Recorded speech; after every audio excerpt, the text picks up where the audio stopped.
The story of Star Wars is generally a tale of good versus evil, filled with characters that solidify their stance in the matter through the actions they take on their respective journeys. It's through these actions that these characters transform from just everyday people into legends.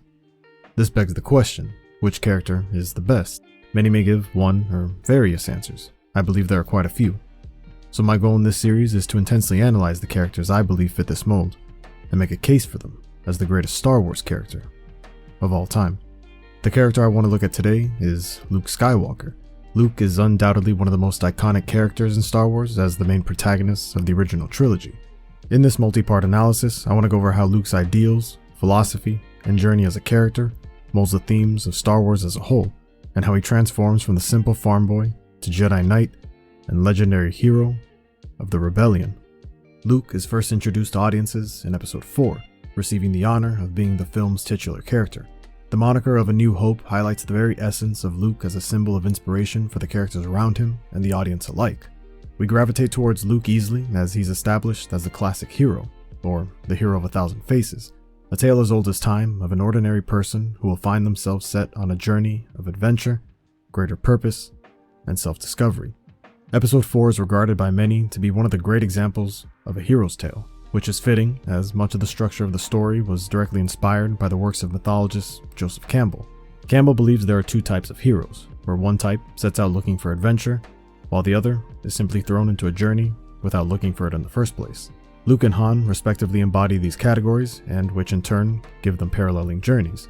Check out the Han video for his perspective, whereas of course here, we'll be focusing on Luke's. Campbell is also famous for coining the term the monomyth, or what we commonly refer to as the hero's journey. It examines the stages of the hero who goes on an adventure, faces a crisis and wins, and then returns victorious. In this video, I'll be taking a deep dive into this, as Episode 4 heavily follows this mythical story structure. I'll also be using screenwriter Christopher Vogler's simplified interpretation that divides this journey into 12 stages, rather than Campbell's original 17. Every hero's journey begins in the ordinary world. It's here that we see the hero's normal life at the start of the story, before the adventure begins. In the case of Luke, his ordinary world is that of the desert planet of Tatooine. His home planet is a representation of how Luke feels about his circumstance. Being a desert, his environment is dry, barren, and lifeless, with nothing on the horizon, an idea that's encapsulated well by 3PO upon his arrival. What a desolate place this is. Not only does the planet establish our understanding of the hero's situation, but through color, Luke's clothes are visually used to further convey him as the quintessential fantasy hero, as the purely good hero typically wears white, and the evil villain, black. His simple, rugged clothing also emphasizes his humble beginnings, just like the desert planet that he lives on. And it's in the droid's arrival to this very planet that Luke's story begins, as with his first interactions that he has with his uncle before purchasing R2 and 3PO, we get a glimpse into where his current state of mind is. Take these two over to the garage, will you? I want them cleaned up before dinner. But I was going into Toshi Station to pick up some power converters.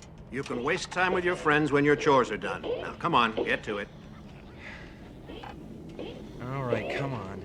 Luke is shown to bear the responsibilities that his uncle has bestowed upon him, and more importantly, it's established that the desire for these farm boy responsibilities are not reciprocated by Luke, as he would rather be elsewhere.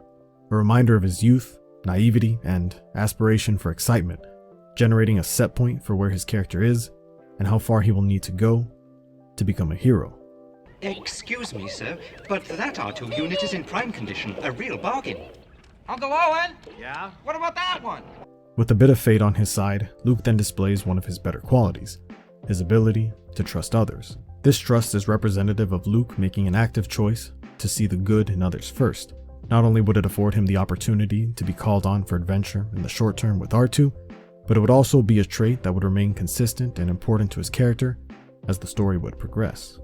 Once Luke takes the droids back to be cleaned, he begins to more clearly voice his thoughts on the ordinary world and his inability to escape it.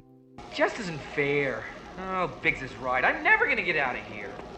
This sets up the idea that Luke yearns for something more than what he has. He feels trapped in the situation that he's in and wishes for a life of adventure as opposed to the monotonous lifestyle that he's grown accustomed to. Is there anything I might do to help?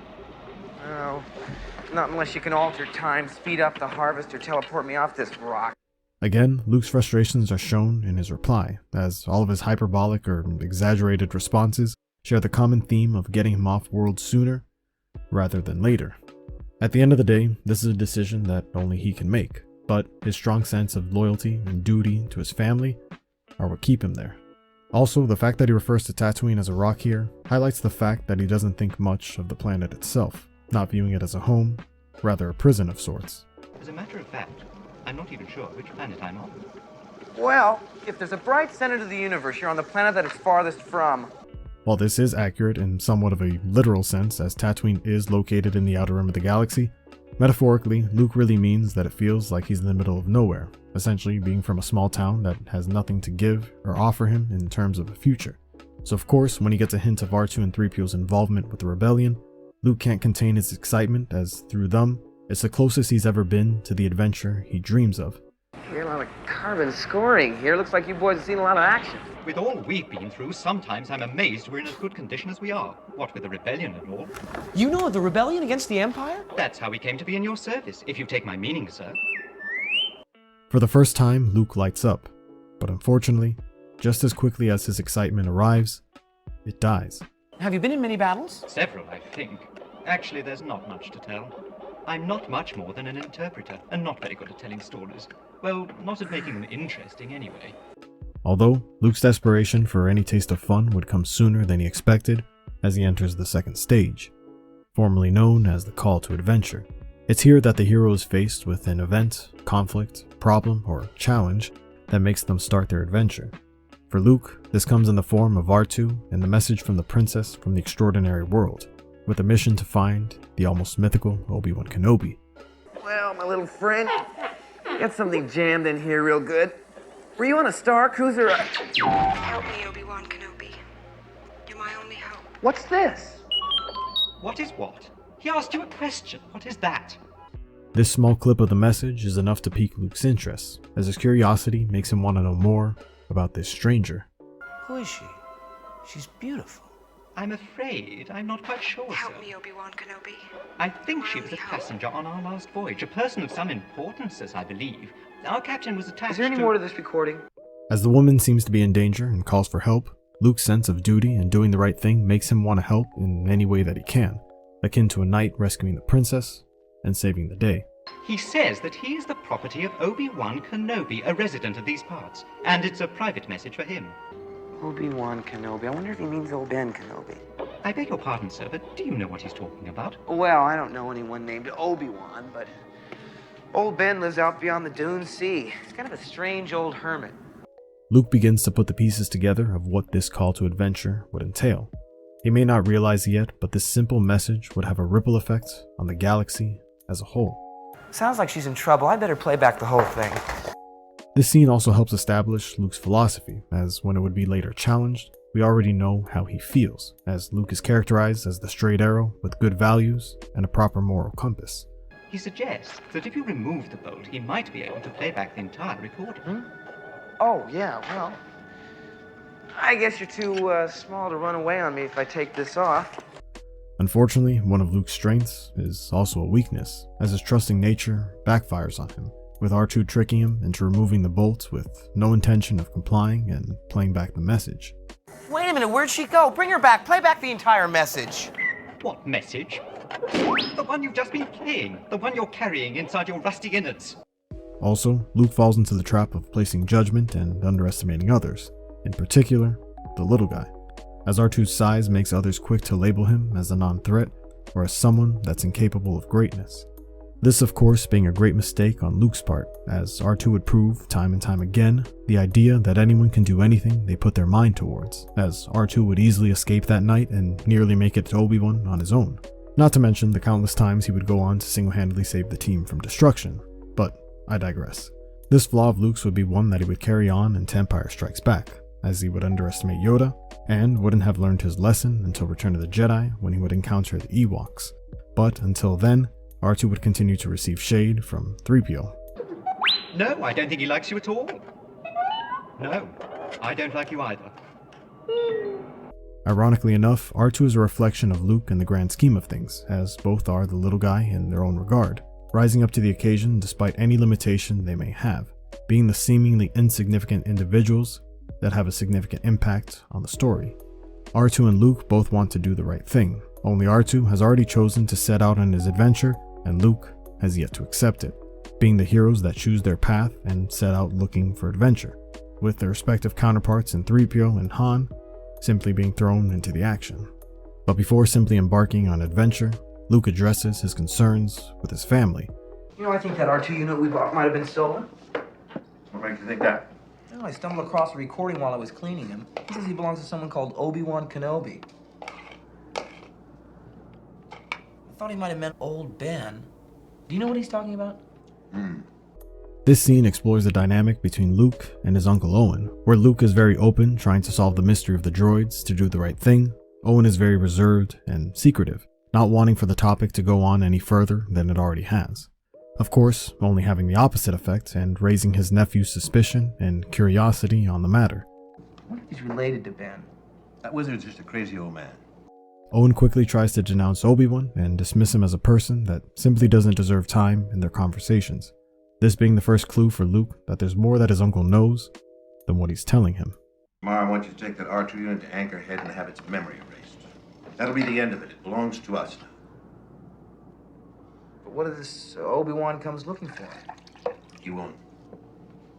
I don't think he exists anymore. He died about the same time as your father. He knew my father? I told you to forget it. Luke genuinely cares about the fate of the droids and getting them to their owner, even if it means they would lose the droids in the process, where Owen wants to hide all the evidence of the past. Once again, Luke lights up, this time at the mention of his father, implying that they haven't told him much about Anakin. This strategy to hide the truth from Luke may have worked up to this point. However, it's only caused Luke to gain more and more of a curiosity, as every time he gets close to the truth, his uncle shuts him down. This creates a resentment for his uncle, as he was never fully honest with him, where Luke was always willing to do so for him. This interaction also has Owen get so wound up because he represents stability and monotony, and Obi-Wan and the droids threaten this as they represent change and variety, coming from the extraordinary world. Of course, Luke is tired of the ordinary world's ways and seeks for change, and for the first time in his life, these droids provide him with any semblance of it. So, Owen's reaction only frustrates Luke more as he tries to spread his wings into the outside world, but Owen wants to keep him caged up, which is a fitting metaphor as Luke is also a skilled pilot that wants to enroll in the academy. Even though he hates the Empire, it shows that he's just that desperate for change. And if these new droids do work out, I want to transmit my application to the Academy this year. You mean the next semester before the harvest? Sure, there's more than enough droids. Harvest is when I need you the most. It's only one season more. This year we'll make enough on the harvest that I'll be able to hire some more hands, and then you can go to the academy next year. You must understand I need you here, Luke. But it's a whole nother year. Look, it's only one more season. Yeah, that's what she said when Biggs and Tank left. Where are you going? Looks like I'm going nowhere. I have to go finish cleaning those droids. Unfortunately, Luke is stuck on the desert planet, living the life that his uncle has chosen for him, not too dissimilar to his father, growing up on the same planet with limited choices of where he could go or what he could do with his life. Oh, and he can't stay here forever. Most of his friends have gone. It means so much to him. I'll make it up to him next year. I promise. Luke's just not a farmer, Owen. He has too much of his father in him. That's what I'm afraid of. Like Anakin, Luke's strengths are his weaknesses, as the two were altruistic people with dreams and aspirations filled with adventure and excitement, which could lead them to greatness. But at times, it was at the cost of impulsiveness, similar to how Yoda would describe it in Empire. All his life as he looked away to the future, to the horizon, never his mind on where he was, what he was doing.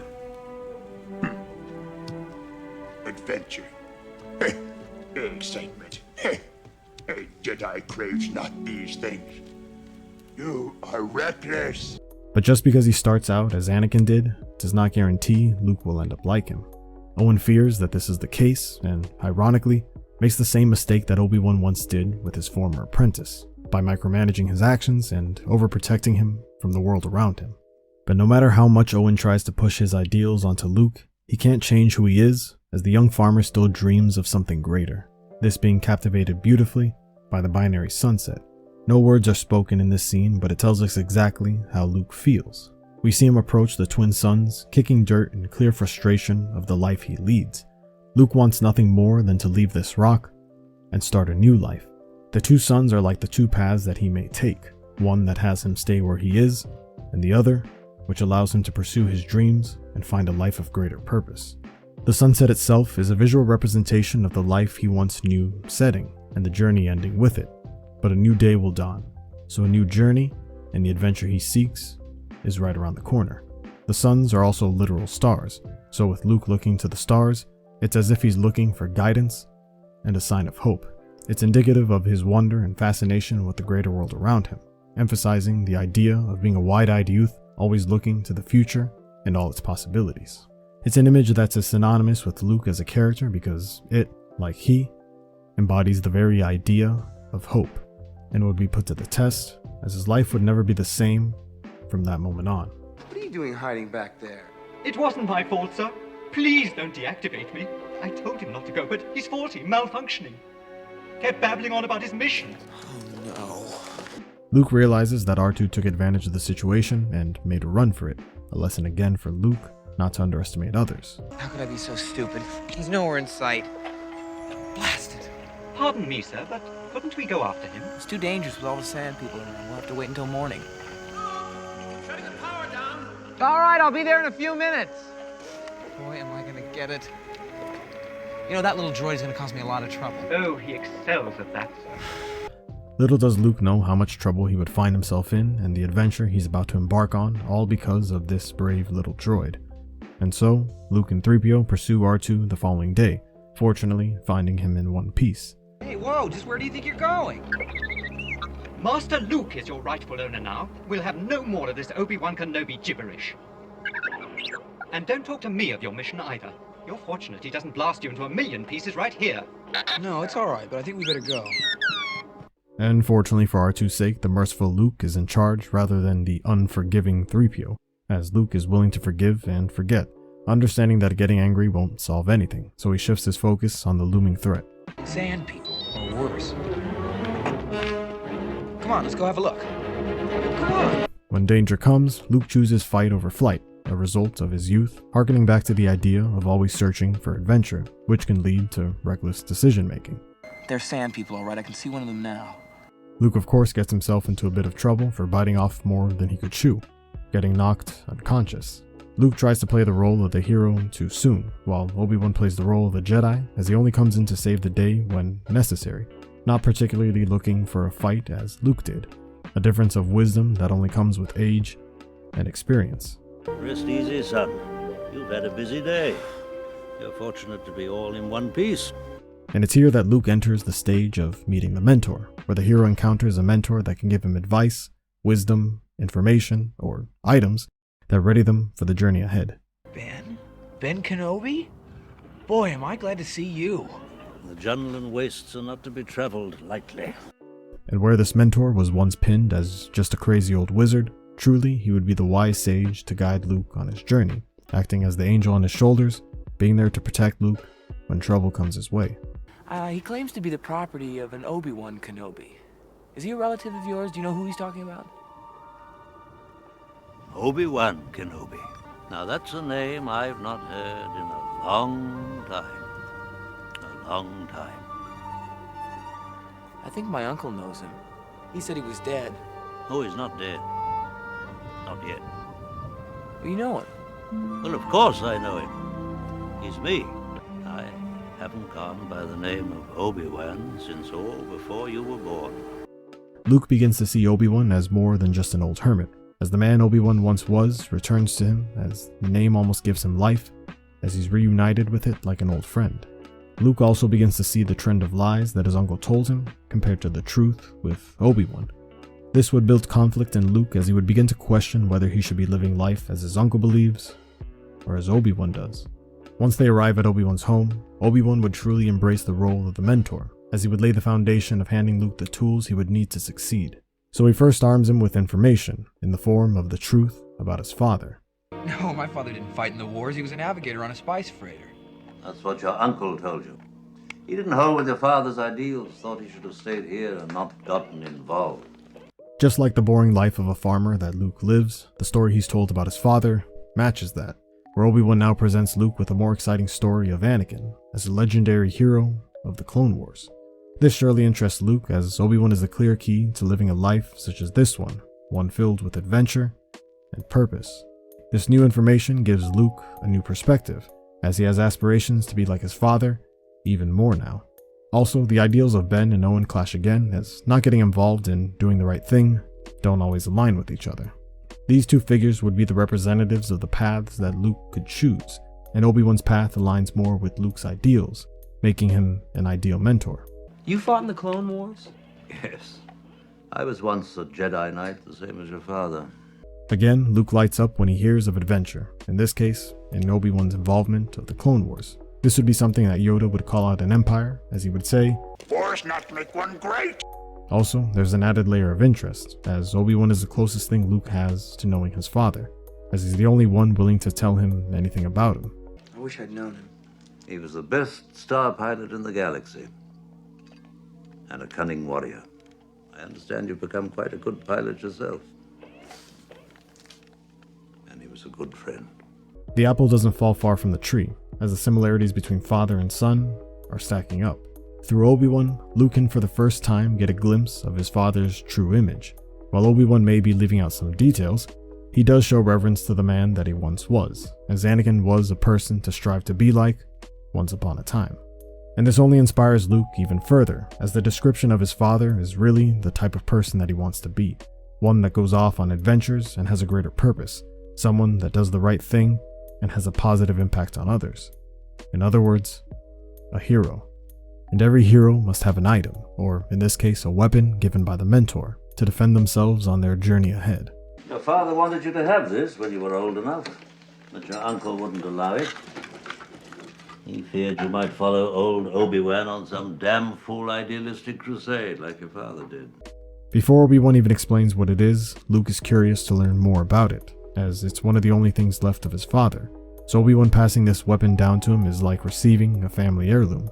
This also solidifies Obi-Wan as a father figure of sorts, as he's the one to pass it down. And having been considered Anakin's quasi-brother, Luke is open to treating him as such, as Obi-Wan treats Luke with more sincerity than Owen does in regard to learning about his family. Again, Owen represents the ordinary world, and Obi-Wan and Anakin, the extraordinary. And extraordinary this weapon he would receive truly is. What is it? Your father's lightsaber. This is the weapon of a Jedi Knight. Not as clumsy or random as a blaster. An elegant weapon for a more civilized age. Obi-Wan's description of the lightsaber fills Luke with wonder as he gives the weapon life through his description, making the Jedi truly feel like knights of the medieval times. This passing of the weapon and almost lineage or worthiness attached to it is reminiscent of fantasy tales of the era, such as King Arthur and the weapon of Excalibur. And like these tales, the Jedi were trained in the art of swordplay and abided by a code of chivalry or honor to defend the kingdom and its people for the greater good. For over 1,000 generations, the Jedi Knights were the guardians of peace and justice in the Old Republic. Before the Dark Times. Before the Empire. Because there are no other Jedi that the audience is aware of, Obi-Wan is our representative of what a Jedi is and should be. So he's our shining example of what Luke must aspire to be in order to become a Jedi, if not better. Also, the term of Jedi Knight has been thrown out but not described, with this being the first time that we're given a description worthy enough to understand what it means to be a Jedi. For Luke, the Jedi almost seem like mythological legendary heroes of old, as he was born in the Empire, so it's all he knows, where Obi-Wan provides him with a glimpse into the past, which further idolizes Luke's image of his father. How did my father die? A young Jedi named Darth Vader, who was a pupil of mine until he turned to evil, helped the Empire hunt down and destroy the Jedi Knights. He betrayed and murdered your father. Now the Jedi are all but extinct. Vader was seduced by the dark side of the Force. Obi-Wan gifts Luke with wisdom, something that can only be gained through experience and typically failure, which goes beyond just acquiring knowledge, as he introduces the idea that the Jedi are not perfect. They're people, just like anyone else, with flaws, wants, and desires. this greatly juxtaposing the storybook description of being the guardians of peace and justice. So for Luke, this serves as a warning of the temptation that can come with power, and how it corrupted the good man that was once Obi-Wan's apprentice. This in some sense even makes Anakin out to be a martyr, and creates further sympathy for him and initiates contempt for Vader, not knowing that they're one and the same. The Force? And the Force is what gives the Jedi his power. It's an energy field created by all living things. It surrounds us and penetrates us. It binds the galaxy together. Even greater than the lightsaber itself, Obi-Wan arms Luke with the idea of the Force, as it's truly the Jedi's greatest weapon, and what Luke would need on his journey to becoming a hero. It's also fitting that the Force is something that's inside of all living things, as it's used as a story tool for Luke's growth and inner development. As he learns more about the Force, he will learn more about himself, and vice versa. So the more skilled he becomes, the more confident he will become in his actions, and further improve himself as a person. I have placed information vital to the survival of the rebellion into the memory systems of this R2 unit. My father will know how to retrieve it. You must see this droid safely delivered to him on Alderaan. This is our most desperate hour. Help me, Obi-Wan Kenobi. You're my only hope. The stage is set as the mission Luke has dreamed of presents itself, where the princess needs help from the wizard and his knight apprentice. The call to adventure is then presented in full to Luke, but as the hero's journey suggests, the hero will make a choice and undergo the stage known as the refusal to the call, where the hero initially refuses the adventure because of hesitation, fears, insecurity, or any other number of reasons. You must learn the ways of the Force if you're to come with me to Alderaan. Alderaan? I'm not going to Alderaan. I've got to get home. It's late. I'm in port as it is. I need your help, Luke. She needs your help. I'm getting too old for this sort of thing. While Luke truly wants to help, he can't bring himself to do it, as it would mean leaving behind all of his responsibilities and his family. While he's dreamed of a moment like this, he hesitates due to fear of the unknown. Sometimes the safest choice to make is to stick with the status quo and not allow change to happen. I can't get involved. I've got work to do. It's not that I like the Empire, I hate it, but there's nothing I can do about it right now. It's all such a long way from here. That's your uncle talking. Luke wants to go, but leans on his uncle as an excuse so much that he begins to even talk like he does. Luke uses the external circumstance rather than his own inner desire and conscience to make this choice. His refusal can also be seen as a moment of the human heart in conflict with itself, as he must choose between honoring his loyalty to his family or a sense of duty to do the right thing. His fear of the unknown shows here as well, as saying it's a long way from here is a reminder that he really hasn't experienced anything outside of Tatooine, so just leaving the atmosphere would be a milestone in itself. Learn about the Force, Luke.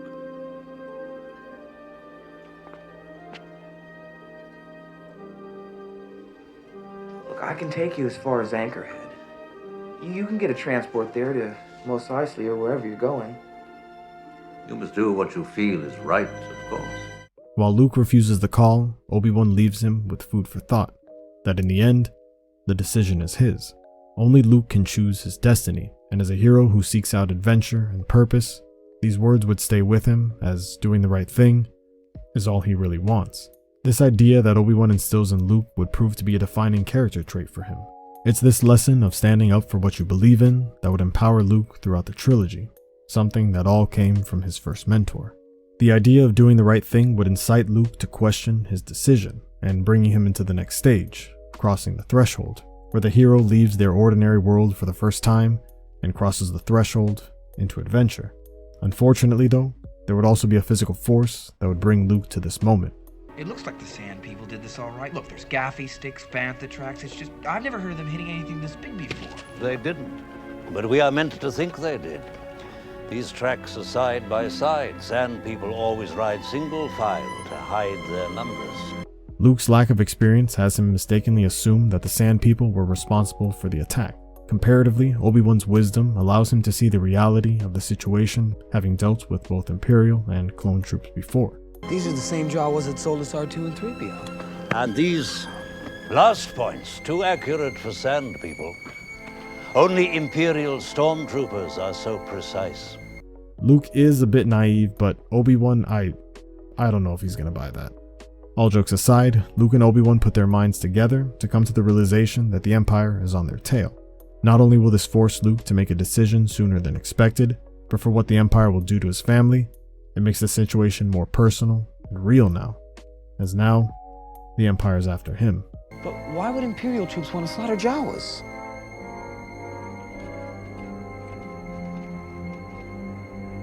If they traced the robots here, they may have learned who they sold them to, and that would lead them back home. Oh, wait, Luke! It's too dangerous! Luke realizes what happened and immediately rushes back home to try and warn his aunt and uncle.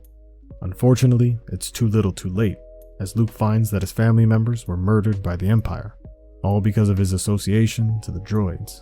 This being an example of the injustice that the Empire has been delivering to people, and his family were just another victim of the problem.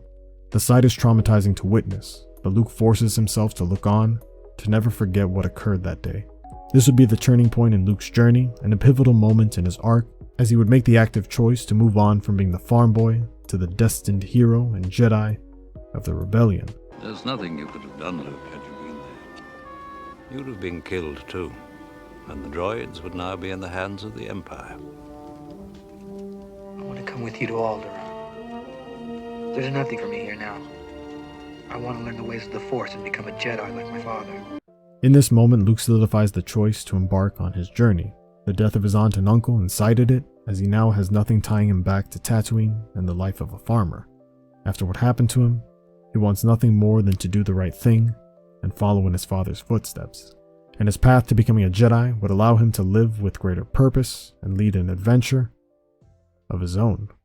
And now Luke would enter the first stage of the extraordinary world, the stage of tests, allies, and enemies. It's here that the hero learns the rules of the new world and endures tests, meets friends, and comes face to face with enemies. Mos Eisley Spaceport.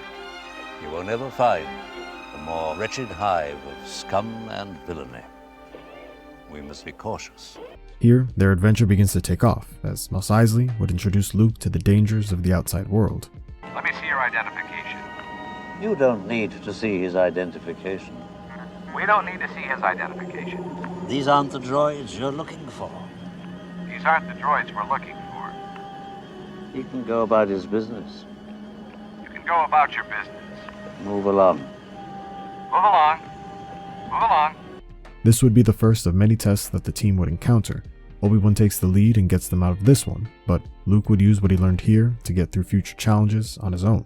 Also, this is Luke's first example of the Force in action, showcasing what benefits the Force has on the world around us, not only in the physical sense, but mental as well. I can't understand how we got by those troops. I thought we were dead. The Force can have a strong influence on the weak-minded. Essentially, this is not a get-out-of-jail-free card in every scenario, but if you play your cards right, there will come a time when you can use this to your benefit too.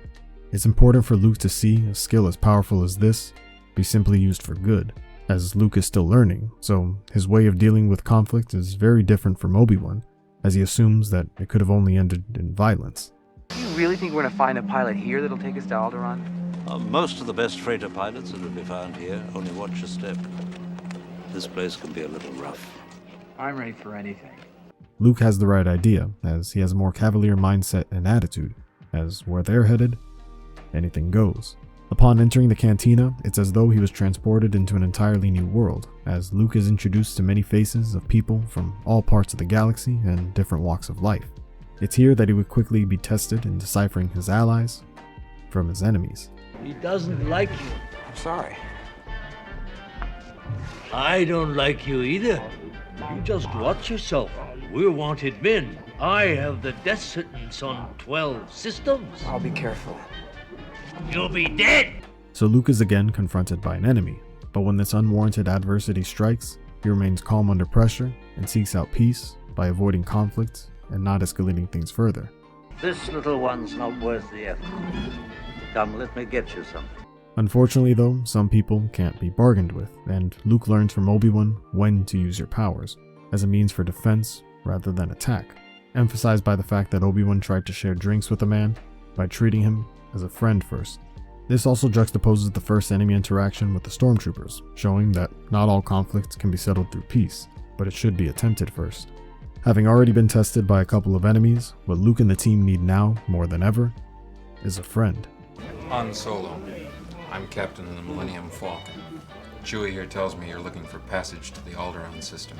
Han in particular is someone that raises suspicion from being an ally or an enemy, as he's the ultimate gunslinger, going where the money and the best deal takes him. His clothes represent the ambiguity of his allegiance, as he has a mix between black and white colors, where either color thematically represents evil and good respectively. This compared to Luke, who's a clear hero, having his reservations about joining forces with someone like Han, someone who doesn't always share the same moral code that he does, setting the characters up as each other's foil. Well, that's the real trick, isn't it? And it's going to cost you something extra. 10,000, all in advance. 10,000? We'd almost buy our own ship for that. But who's going to fly it, kid? You? You bet I could. I'm not such a bad pilot myself. We don't have to sit here and listen. Luke also finds out that not all conflicts are physical, but can be verbal as well. Being young, Luke is naive to the game and the art of negotiation. Luke is impatient and impulsive, so he's willing to just squander any possibility of doing business with Han as he feels disrespected by his offer. So Obi-Wan must teach him this, and simply puts an arm on his shoulder to calm him down. Obi-Wan then proceeds to continue business with Han by making him a counteroffer, showing that communication can be your greatest weapon in times of trouble, with Obi-Wan capitalizing on Han's clear weakness of greed to their benefit. We can pay you 2,000 now, plus 15 when we reach Alderaan. 17, huh? Okay, you guys got yourselves a ship. These different tests that Luke encounters are all important to his adventure, as they would introduce him to the new world, but more importantly, each of them teach him a lesson that he would need on his journey. From the stormtroopers, he learns to use the Force, a tool he would use to destroy the Death Star and save the rebellion. From Ponda Baba and Dr. Evazan, he learns that when peace fails, sometimes you have to fight your way through instead, which he would use when rescuing Leia in the detention center. From Han, he learns a thing or two about the art of negotiation, which would come in handy when trying to convince Han to help save the princess in the first place. All lessons he learns from seeing his mentor in Obi-Wan in action. And so, the newly assembled team would embark on their voyage to leave the desert planet. What a piece of junk! She'll make 0.5 past light speed. She may not look like much, but she's got it where it counts, kid. I've made a lot of special modifications myself. But we're a little rushed, so if you'll just get on board, we'll get out of here. Luke truly is as bold as they come, as he openly criticizes the Falcon, only building more tension between him and Han. It also shows again that Luke is quick to judge a book by its cover, rather than looking within, as Han says, where it counts. And Luke's judgment would continue to be an ongoing theme throughout their escape, and would only put Han's patience to the test. Why didn't you outrun him? I thought you said this thing was fast. Watch your mouth, kid, or you're gonna find yourself floating home. Luke truly is brave, as he continues to doubt the Falcon, and, by extension, Han. Take a few moments to get the coordinates from the Navi computer. You kidding at the rate they're gaining? Traveling through hyperspace ain't like dusting crops, boy. Without precise calculations, we'd fly right through a star or bounce too close to a supernova and then it'd end your trip real quick, wouldn't you? Han emphasizes here the importance of patience and focus, as all Han wants is some space so he can do his job correctly, because one mistake can mean death. This is one of the foundations of being a leader that Luke would need to understand going forward, as trust can go a long way, because right now, Luke is hurting the team more than he's helping with all of his questions. Also, Han calls out Luke by bringing up the fact that he's a farmer, to highlight the idea that he's out of his element, so he should defer to the seasoned spice smuggler when escaping into deep space. Another small thing to note is how Han always calls Luke kid, boy, or a variation of it, to remind him of his youth both literally and in terms of his experience with the new world. What's that flashing? We're losing a deflector shield. Both strap yourselves in. I'm gonna make a jump to light speed. After making the jump to lightspeed, Luke has a few moments to learn more about the Force, his final test before the approach, and here are possibly the most important lessons he'll take with him on his journey. Remember, a Jedi can feel the Force flowing through him. You mean it controls your actions? Partially, but it also obeys your commands. Obi-Wan reminds us of the importance of spirituality and the connection that we have with our own spirit. In this case, it's in the form of the Force, as it's a part of us and can guide us along our path. However, at the end of the day, because it obeys our commands, your actions are still your own. So, it's Luke's choices that will shape him into the hero he wishes to be. While there are similarities to him and his father, this doesn't mean that he'll suffer his same fate. So the Force, if utilized properly, is simply a tool that's used to amplify one's decisions. Hokey religions and ancient weapons are no match for a good blaster at your side, kid. You don't believe in the Force, do you? Kid, I've flown from one side of this galaxy to the other. I've seen a lot of strange stuff, but I've never seen anything to make me believe there's one all-powerful force controlling everything. There's no mystical energy field controls my destiny. It's all a lot of simple tricks and nonsense. Han's views directly challenge Luke's not only with the Force, but his outlook on life in general, as this interaction highlights the very difference between the idealist and the realist. Han is a much more grounded person when it comes to his view on life, and is more cynical with people and their desires based on his experiences, as his rougher upbringing has molded him into having a more pessimistic mindset.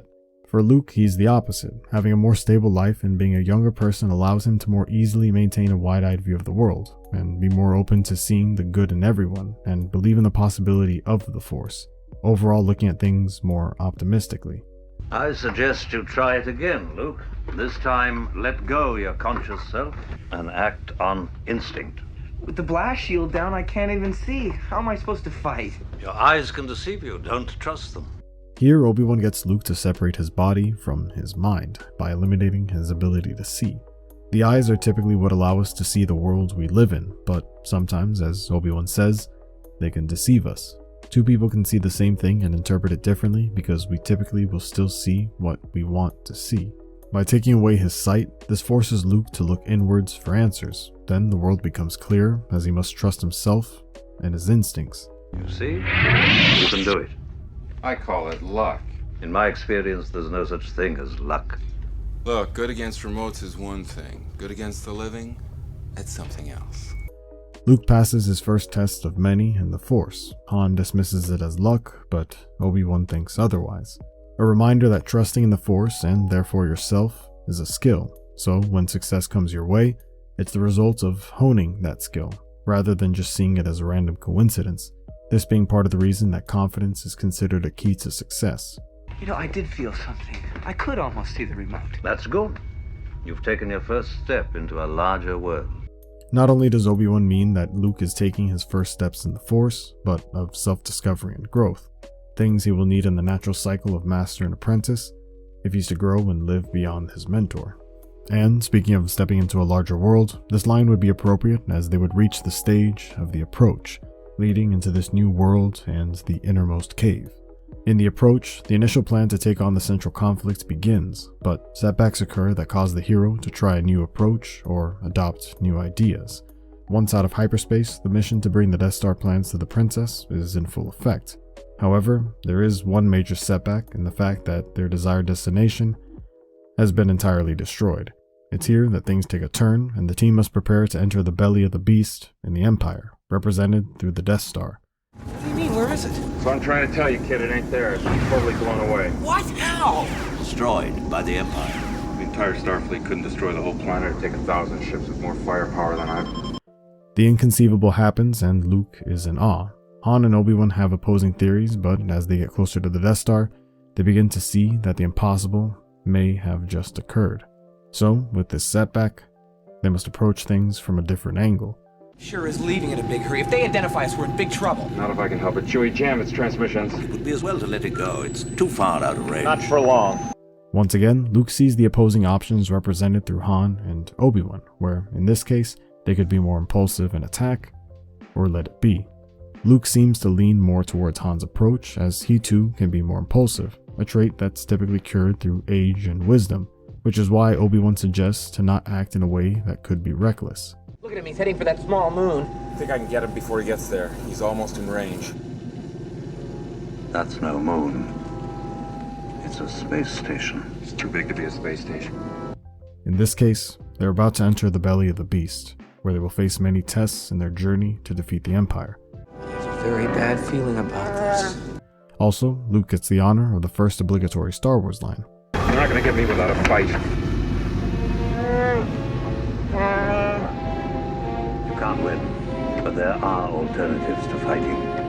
So they go with Obi-Wan's approach, and it allows them to survive just a bit longer. This being something that Luke would pick up from his mentor, where without him, he may have just done as Han suggested and fought until the bitter end. Overall, this conflict allows Luke to see both options and weigh them out, and through Obi-Wan, he gets a better understanding as to why the alternative to fighting may be the better strategy. Once they entered the Death Star, they would enter the stage known as the Ordeal, Death and Rebirth. It's here that things go wrong and added conflict is introduced. The hero experiences more hurdles and obstacles, some of which may lead to a life crisis, and the primary obstacle would simply be getting off the Death Star in one piece. This is ridiculous. Even if I could take off, I'd never get past the tractor beam. Leave that to me. Damn fool, I knew that you were gonna say that. Who's the more foolish, the fool or the fool who follows him? So, the team follows through with Obi-Wan's plan to sneak off the ship with the stormtrooper disguises. It's Luke's trust in Obi-Wan and his teachings that shines here, as Han directly questions and challenges it at every turn. You know, between his howling and your blasting everything inside, so one of the whole station doesn't know we're here.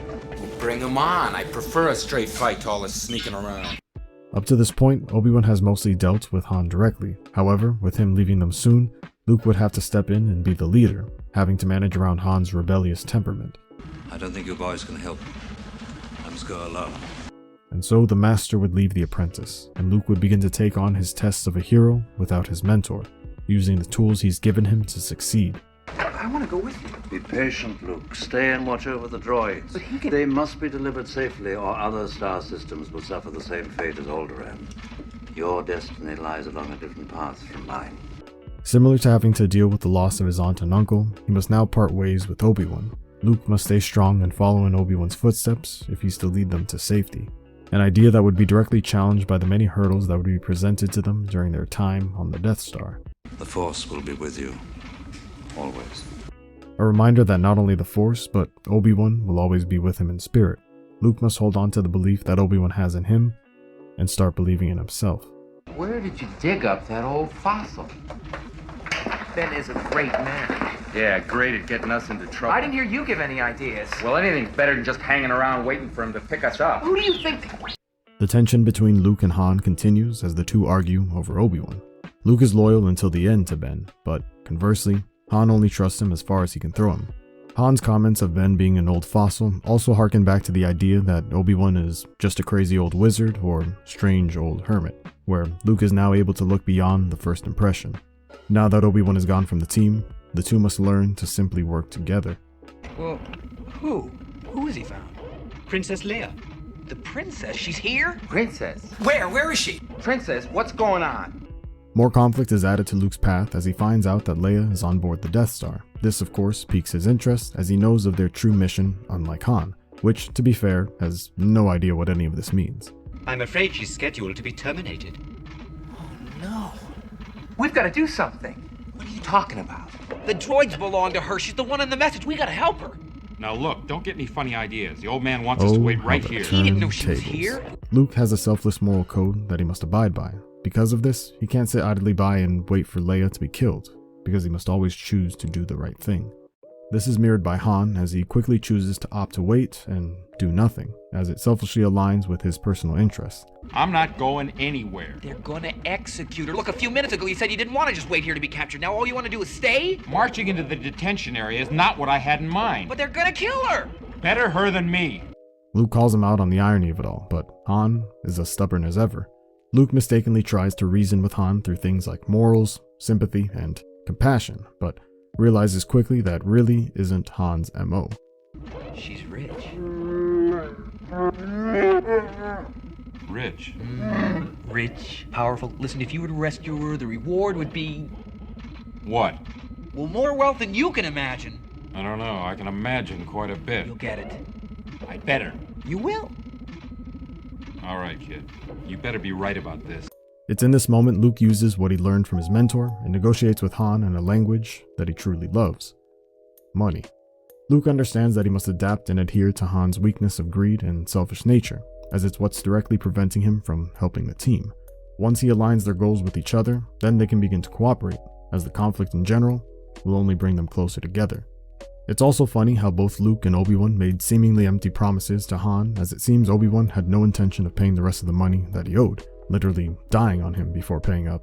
And Luke has no actual idea if Leia has any money or would be willing to just give it, just highlighting how much Han's greed blinds him in decision making, as for all that he knows, he's helping them out for free. Now, I'm gonna put these on you. Okay, you put those on. Don't worry, Chewie. I think I know what he has in mind. Luke has made strides in their relationship, but full trust is not there, as showcased in this scene. Something that would be mirrored in Return of the Jedi, as Chewie agrees to being cuffed in Luke's grand plan. Master Luke, sir, pardon me for asking, but what should R2 and I do if we're discovered here? Lock the door. And hope they don't have blasters. That isn't very reassuring. It really isn't, and so they would venture off to the detention center, but not without any doubts along the way. This is not gonna work. Why didn't you say so before? I did say so before. And of course, the optimist is deaf to the realist's criticism until it's too late. But they would continue and initiate their plan by inciting chaos, something they seem to thrive under. This giving them a small victory that would buy them enough time to find their way to Leia's cell. Aren't you a little short for a stormtrooper? Huh?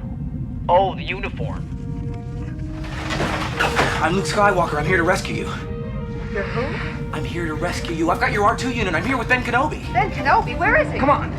And so, Luke takes on the mantle of the hero and fully embraces it, being the knight in shining white armor ready to rescue the princess from peril in the dungeon of the evil castle.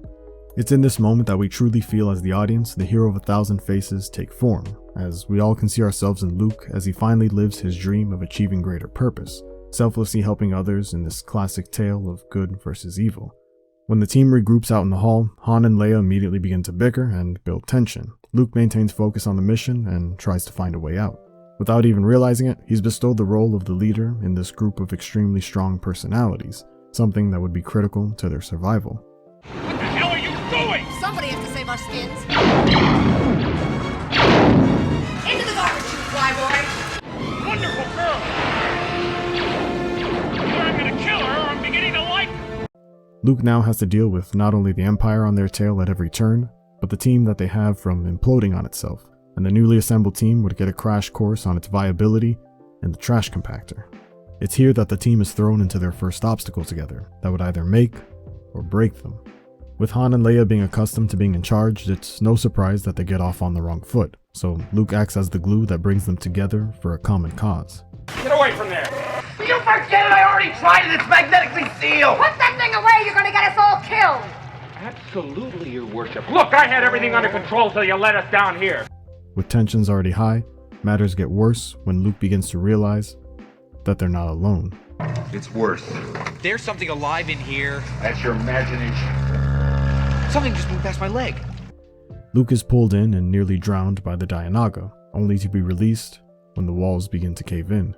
In this moment, everyone sets aside their differences to contribute, with Leia making proper commands to buy the team time, and Han and Chewie acting as the muscle to execute on their plan. But what truly saves the day is Luke's ability to think under pressure, and his presence of mind to remember that 3PO and R2, the least assuming characters, could be of help. 3PO! Come in, 3PO! 3PO! Where could he be? 3PO? We've had some problems. Will you shut up and listen to me? Shut down all the Garbage mashers on the detention level, will ya? Do you copy? Shut down all the garbage mashers on the detention level! This action would save their skins, as Luke proves to be a great leader, as this would be one of countless times that his faith in his friends would bring them success. Listen to them. They're dying, R2. Curse my metal body. I wasn't fast enough. It's all my fault. My poor master. We're all right! You did great! Although, even with a much-needed victory under their belt, Luke would still have to act as the mediator between Han and Leia. In particular Han, as he always seems to be looking for a fight. And just to avoid any more female advice, we gotta be able to get out of here. Well, let's get moving. To avoid any further confrontation, Luke immediately responds in a neutral way, trying to steer the conversation in a better direction, but unfortunately, some things are just unavoidable. Look, your worshipfulness, let's get one thing straight. I take orders from just one person, me. It's a wonder you're still alive. Will somebody get this big walking carpet out of my way? No reward is worth this. And so, the team would now focus on reaching the ship safely, on the hopes that Obi-Wan completed his end of the mission. But as usual, they would find some resistance along the way. Get back to the ship! Where are you going? Come back! Certainly has courage. Good will it do us if he gets himself killed. Come on. Luke understands that bravery and courage has a line that can go from confidence to arrogance and recklessness. Either way, Luke is willing to take advantage of Han's distraction and use it to get Leia to safety. It's in this moment the Knight is solely responsible for protecting the princess, but it's not a one-sided effort, as both Luke and Leia contribute greatly to escaping the stormtroopers. When they reach the chasm, Luke's recklessness is on display as he makes a quick decision to destroy the controls to close the door and buy them some time. However though, he destroyed the controls. Find the controls that extend the bridge. I think I just blasted her. They're coming through! Luke then adapts and uses his creativity to get out of the situation, and once again he shows trust in his team by deferring to Leia to provide cover fire, knowing that she's comfortable and capable with the blaster, meanwhile prepping the grappling hook. And as they traverse the bridge, an iconic shot is made as the Knight swings across the chasm with the princess. It's through this that Luke is beginning to come into his own as he makes it past this obstacle. The team regroups and the final moments of the ordeal come to fruition as the life crisis is upon them, unfortunately at the cost of losing the mentor. Obi-Wan locks eyes with his young apprentice, surveys the situation, and chooses to sacrifice himself. Luke is in shock at the loss of his master, and in his anger, he's willing to take on the entire Empire on his own, being deaf to Han and Leia's pleas to escape, only then listening to Obi-Wan's spirit, being the guardian angel on his shoulder.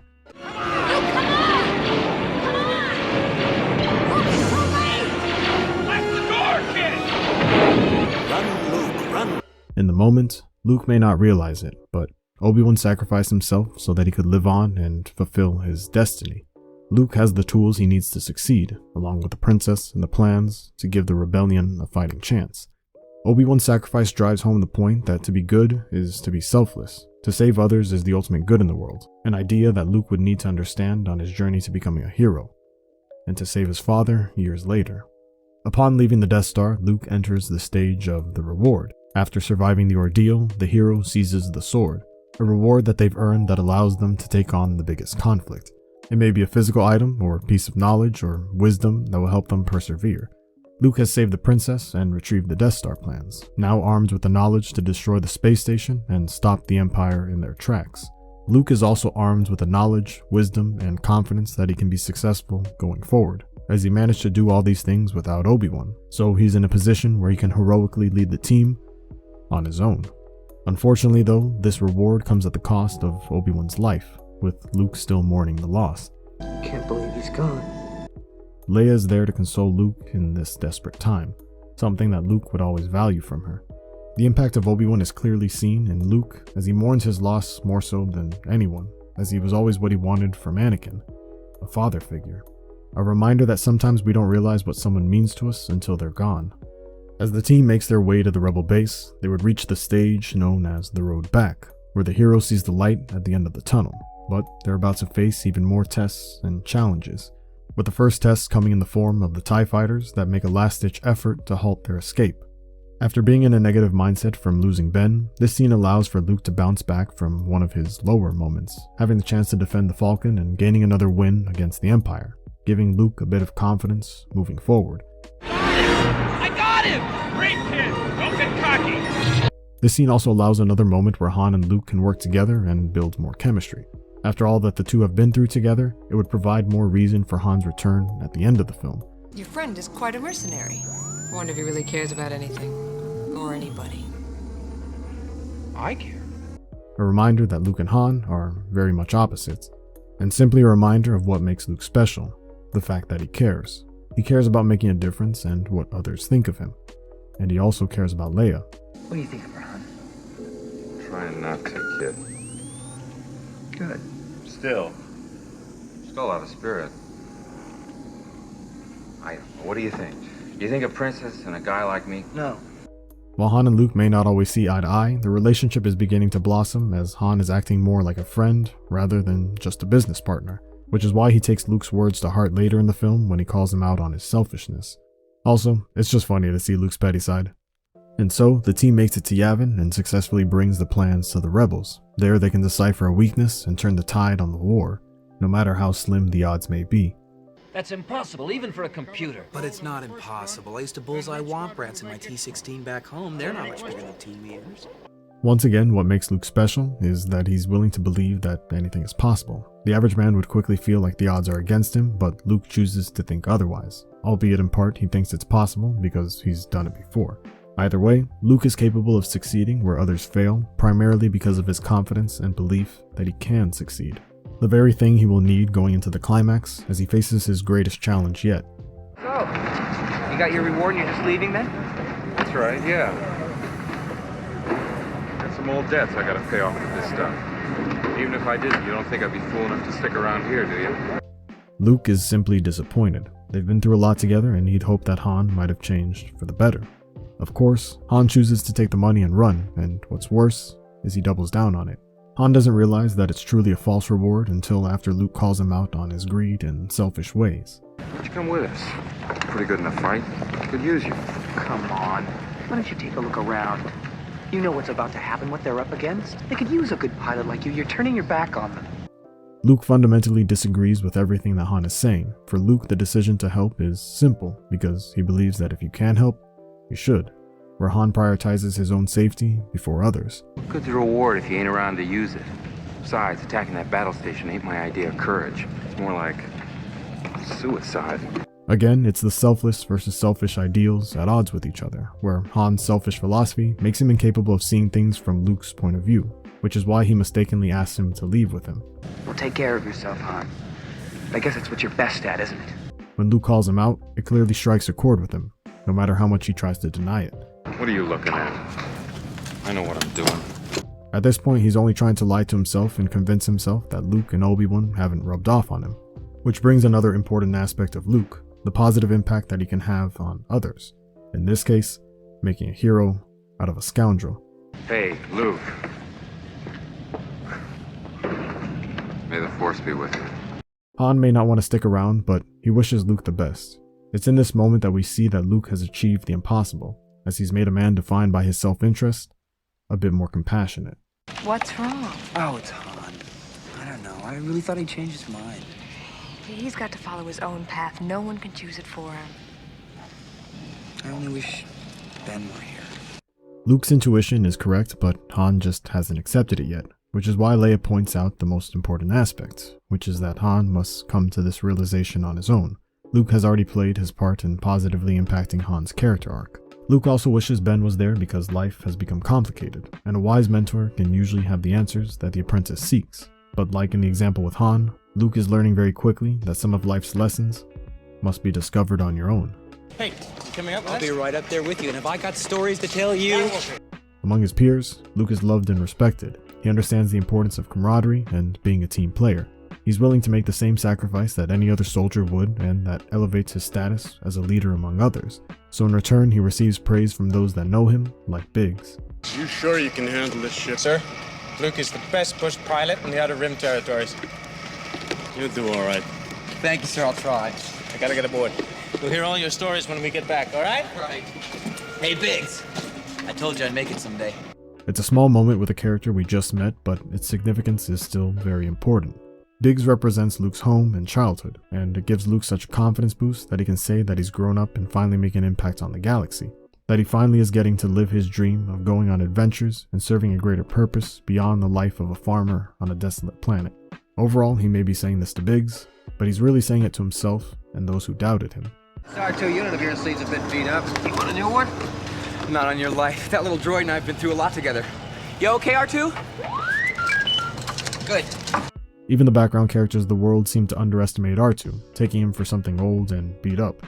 Luke's belief in others shines once again. He values what R2 has done for him to the same degree as any of his other friends, displaying confidence in his abilities even when others doubt him, and in return, getting the best out of R2.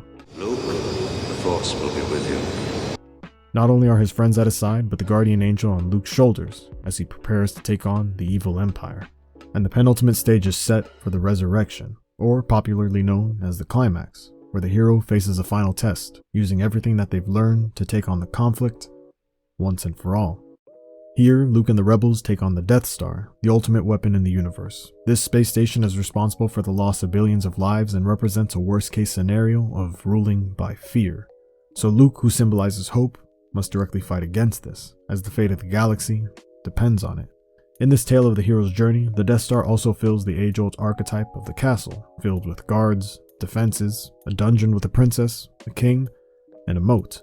It's also where the Shadow resides and possesses the most power, and the hero must use his wit and craftiness in order to find success.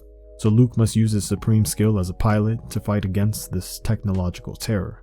Luke, trust your feelings. As the battle persists, many lives are lost, with each death spelling closer doom to the rebellion and the galaxy as a whole, giving a more real look at the consequences of adventure, as unfortunately, not everyone that fights for freedom will be able to experience it along with those that they fought alongside. So with their numbers dwindling, Luke begins to take command. We're going in full throttle. That ought to keep those fighters off our back. Right with you, boss. When their leader goes down, Luke instantly seizes the moment and doesn't crumble under the pressure. He shows great poise in this time of conflict, and his peers respect him for it and obey his orders, with Wedge immediately deferring to him as boss. Where he once needed Obi-Wan's help to get him out of trouble, he's learned from his adventures on the Death Star and has begun to develop into a leader and a hero. Luke, at that speed, will you be able to pull out in time? Be just like Beggar's Canyon back home. Watch yourself. Increase speed full throttle. What about that tower? You worry about those fighters. I'll worry about the tower. Even when others question him, Luke chooses to never second-guess himself, understanding the importance of reassuring the team in the plan in order to instill confidence in them. I'm hit! I can't stay with you. Get clear, Wedge. You can't do any more good back there. Luke also shows compassion for others as he orders Wedge to get to safety, where comparatively, in the earlier trench run attempts, the leader just continued in an attempt to save everyone, forgetting what they were truly fighting for. Almost there.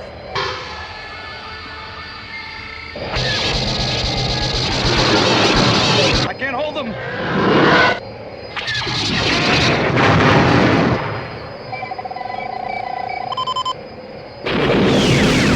It's away. Negative. It didn't go in. Unfortunately though, as implied earlier, not everyone can be saved, as Luke still loses his close friend in Biggs in the process, being the last piece of home that's gone from his life, as the Empire have now taken away everything from Luke's past. Now it's just Luke and Vader. There's a bit of surprise and respect there from Vader as he realizes Luke's potential. Use the Force, Luke. Let go, Luke. The Force is strong in this one. Luke, trust me. Obi-Wan reminds Luke that this is no different to his training with the remote. His eyes can deceive him just like the targeting computer can. His computer's off. Luke, you switched off your targeting computer. What's wrong? Nothing. I'm all right. Just like having the blast shield down, he seems to be going in blind, but in reality, he can see more clearly than ever because he's going in with the confidence that he can do it without needing to rely on the targeting computer, the very thing that represents his eyes with the remote. And after Han comes back to help Luke, Luke focuses on the shot and feels the Force flow through him, and it obeys his commands, hitting the exhaust port with ease. Remember, the Force will be with you, always. Han returns to help Luke as his words from earlier got through to him, and he also believes in Luke as a person, showing one of the greatest aspects of a hero, as someone that can inspire others to do good and have a positive change on their life. Luke's selfless nature rubbed off on Han, and now he's one step closer in his arc from selfish smuggler to selfless general. The Shadow Invader is defeated due to Luke and his faith in his friends, starting the trend of Luke being saved by someone in every movie, a testament to his ability to believe in others, which makes sense because as the New Hope, he must be one of the most optimistic characters in the series, one that does and should not need to see to believe. Come back, I just knew it. Well, I was gonna let you get all the credit and take all the reward. Hey, I knew that was more to you than money.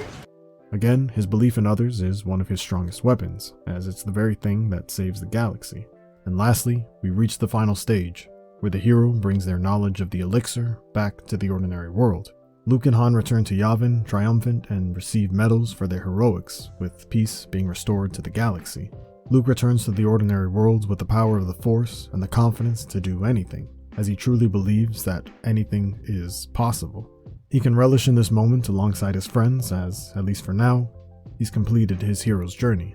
The Force is with him, but he's not a Jedi yet. But he sure is a hero, one that can inspire others to do what they feel is right.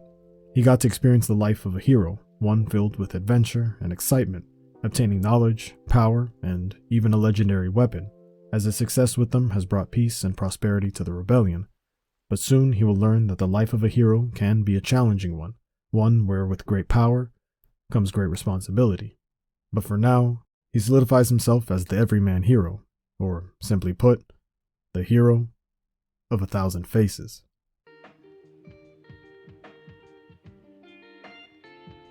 At the start of The Empire Strikes Back, Luke must deal with the consequences of a hero's victory, as the evil Empire, led by Darth Vader, is obsessed with finding him and his rebel friends. This movie shows from the start that there are consequences to every action, even virtuous ones like protecting Yavin. This sets the tone for the rest of the movie that this will not be like the fairy tale story that was told in the previous installment. Rather, it shall be flipped on its head, and the idea of being a hero will be challenged at every turn. Luke's adventure begins again on a desolate world, this time in the form of the ice planet of Hoth and the home of the new rebel base. The winter environment of the planet itself represents a time of struggle, and the severely harsh conditions are a metaphor for the conflict that Luke will face moving forward. It's here that we're immediately reintroduced to Luke and Han, and very quickly, we see signs of the strides in their genuine friendship that they've made since A New Hope. They seem to be working more smoothly as a team, with Han deferring to Luke as the lead. However, Luke is quickly thrown into conflict as he's mauled and captured by the Wampa. When Luke awakens again, he finds himself in the Wampa's cave, with the first shot of the skeleton signaling what would become of him if he fails to escape.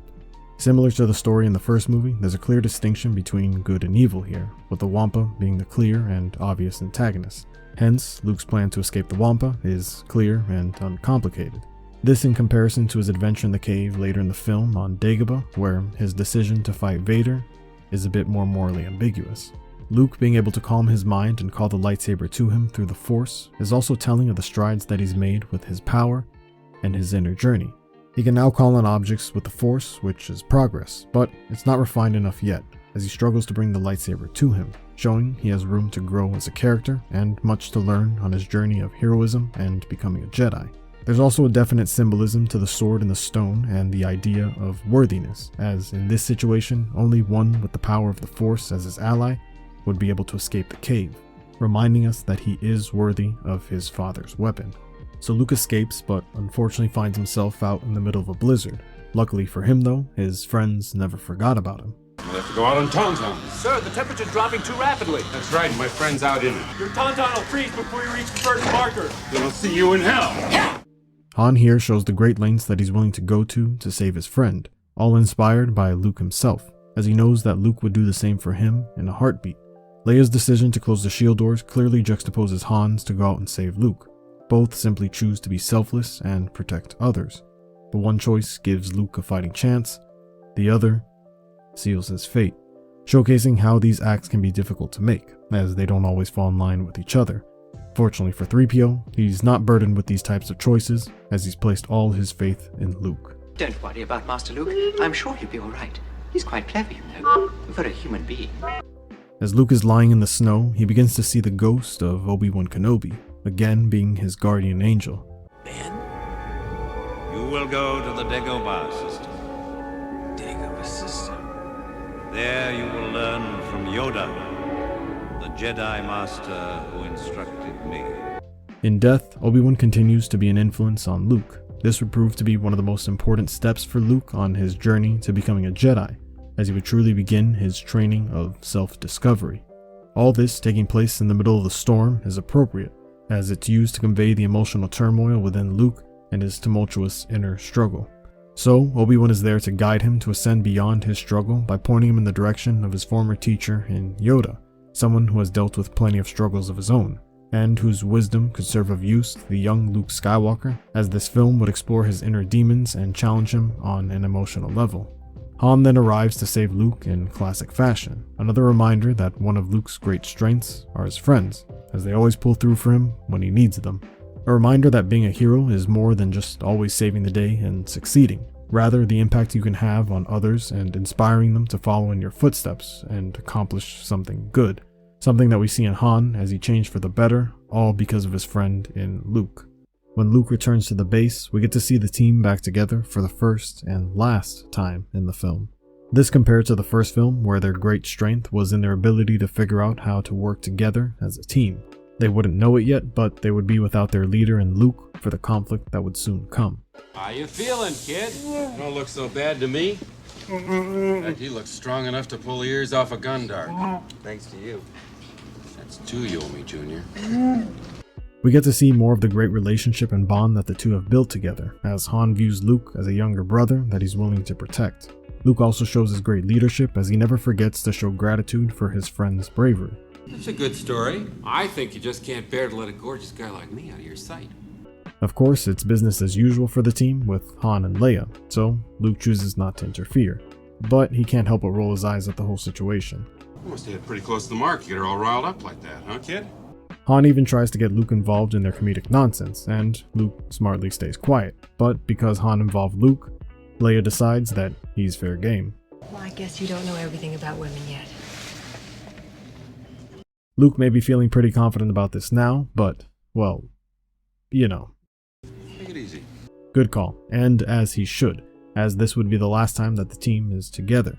A fun moment that could be played off as just a comedic scene, but it's important to establish that this family that they've created is what they're fighting for, so they can have the freedom to enjoy the simple things in life, as they would soon be then challenged to sacrifice either something or themselves in order to honor what they fight for and protect each other. And protect each other they would, as the Empire would soon be arriving on their doorstep. You alright? Yeah.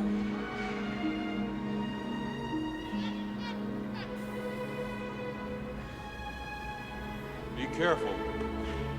You too. This would be the last time that the two would see each other this movie, and the tone makes it feel that way. Han asks Luke how he is, but Luke wants to stay strong for Han, so he doesn't tell him about any concerns or fears he may have on the battle that they're about to face. As a hero, Luke chooses to be brave and face his fears. However, he chooses not to share the burden bestowed upon him with others. Basically, sometimes we can put the weight of the world on our shoulders and forget that the same way we would be there to support our friends when they need us, they would gladly return the favor. Luke even has a small moment where he's about to say something, but he chooses to stay silent and smile instead, trying his best to maintain being a beacon of hope as he knows others look to him for strength as a leader. Similar to Leia, as he doesn't realize that showing vulnerability can be a strength in itself. Han, of course, can see through this, as he has a look of concern as Luke walks away. The Empire soon after arrives, and so begins the infamous Battle of Hoth. As opposed to A New Hope, we begin the film with a grand battle rather than ending on it, which flips the script and Luke's world as well, as what worked before will not work this time. Another difference is that this time the Empire is playing offense, and the Battle of the Rebels is more about survival by escape than actually winning per se, so everyone knows that their efforts are simply to buy time. The first transport is away. The first transport is away. Visually, the fight is different as well, as it's now a ground-based assault, so the advantage that Luke has as a pilot are a bit more subdued. The grounded attack also makes fighting feel more real and visceral in comparison to a battle in the middle of space, only highlighting the consequences of war. Luke again is there in the thick of it with his brethren as a hero should be, only this time he's now the undeniable leader from the start, appointed the call sign of Rogue Leader, a promotion from Red 5. So his voice carries more weight, but his actions have greater consequences as everyone looks to him for answers. Feeling alright, sir? Just like new, Dak. How about you? Right now, I feel like I'd take on the whole Empire myself. I know what you mean. This moment between Luke and Dak is important, as Dak is a reflection of what Luke was in the prior film. Dak is gung-ho, headstrong, and feeling unstoppable, ready for that adventure. Of course, Luke can relate to it and smiles. However, Luke can't continue to think that way, or he may suffer Dak's fate. Luke now as the leader must take a more cautious approach to things and become more calculated, as the war will lead to unnecessary losses if they're not careful. The way they mirror each other is also visually conveyed to us as they're back to each other, literally, with Dak facing backwards towards the past and Luke facing forward towards the future. On the field, Luke is shown constantly making callouts to take charge of the battle and lead his team in the best way that he can.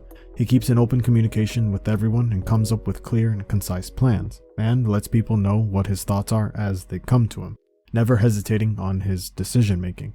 That armor's too strong for blasters. Rogue group, use your harpoons and tow cables. Go for the legs, it might be our only chance of stopping them. When Luke sees a weakness, he quickly exploits it, his strategy of using the classic philosophy of twice the pride, double the fall. What? No, Dooku, the bigger they are, the harder they fall. Although, I guess that could work here too. Anyways, once again, the rebels use a creative way to outsmart the Empire, and use their obsession with power against themselves. In a general sense, they've sacrificed mobility for power, and the rebels have done the opposite, which can be seen in their representatives of Vader and Luke as well. Also to note, you really don't want to be watching Luke 6. First Biggs, now Dak, have suffered the same fate as they died fighting alongside Luke, with the primary role of protecting him at all costs. Luke has to let sink in the fact that this has happened yet again, as he feels partially responsible for their loss. At the end of the day, death is a part of war, but the hero wishes to save everyone, even if they can't. Rogue 3! Copy, Rogue Leader. Wedge, I've lost my gunner. You'll have to make this shot. I'll cover for you. Set your harpoon. Follow me on the next pass. Although Dak is gone and Luke is unable to carry out the objective himself, he uses his great gift in leadership to his advantage to walk Wedge and the others through their mission. Luke turns from a playmaker to a play caller in the blink of an eye and provides just as much value to the team. But the Empire is too much, as they're overrun and Luke finds himself in a crash landing. Here, he's brought back to reality rather than soaring through the skies, as even his name suggests. He must come back down to Earth, or Hoth, and deal with the problem head on. The rebels are in full retreat, but Luke is the only one to continue fighting, running headfirst into the battle. A great visual that shows just why Luke is so special. He's a hero that never gives up no matter the odds. While others run from danger, he runs towards it, so others can live to fight another day. Although in a losing effort, Luke allows the rebels, along with our heroes in Han, Leia, and company, to escape the clutches of the Empire and Darth Vader for just a bit longer. While they may not have won by any stretch of the imagination, it was enough to save their lives. This battle is the first slap in the face to Luke that war is tough. You can't win every battle, and there are consequences at every turn. Even the fact that he couldn't reunite with his friends afterwards, even if he wanted to, shows that the consequences run deep, as they're now in a position of danger, and it's them who will be trying to buy themselves and Luke time for his training. Of course though, this is much tougher for Luke, as he always wants to make the sacrifice for others, not the other way around. So Luke must begin to learn the balance between selflessness and being self-interested with a greater purpose in mind. Luke then follows up on Obi-Wan's advice and sets course for Dagobah. That's alright. I'd like to keep it on manual control for a while. A small thing, but this shows how much Luke likes to fly. He truly enjoys it as it fills him with life, rather than seeing it as a chore where someone like Obi-Wan might say, "Flying is for droids." Also, Luke likes to be in control of his destiny, so he takes the wheel and determines his own fate. Yep, that's it. Dagobah. No, I'm not going to change my mind about this. I'm not picking up any cities or technology. Massive life form readings, though. There's something alive down there. Yes, I'm sure it's perfectly safe for droids. In a few minutes, R2 probably won't agree with you on that last part.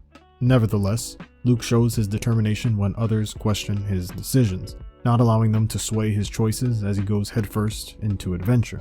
And Luke's description of the lack of technology and immense amount of life is representative of the idea that the planet, like its inhabitants, are strong with the Force. Like Hoth, we see that Dagobah represents the struggle in Luke's journey. As a swamp, it's an environment where movement is difficult and our vision is clouded, similar to the relative stagnation in his progress without a mentor to guide him on his training. Luke then finds himself again in a situation where he's crash-landed, being grounded to reality and a representation of the failure he'll have to overcome and deal with throughout the film, as learning to pick yourself up is the hard part.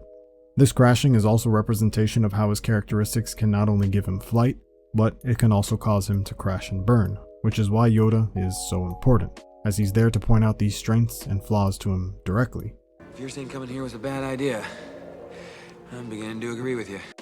This is a direct reminder of Luke's impatience and his ability to quickly judge and assume things about others. There was a bit of this in A New Hope, but now it's on direct display.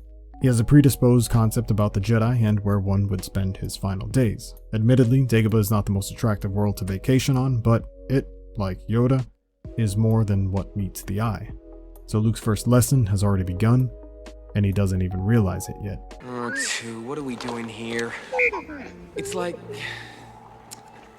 something out of a dream, or I don't know. Maybe I'm just going crazy.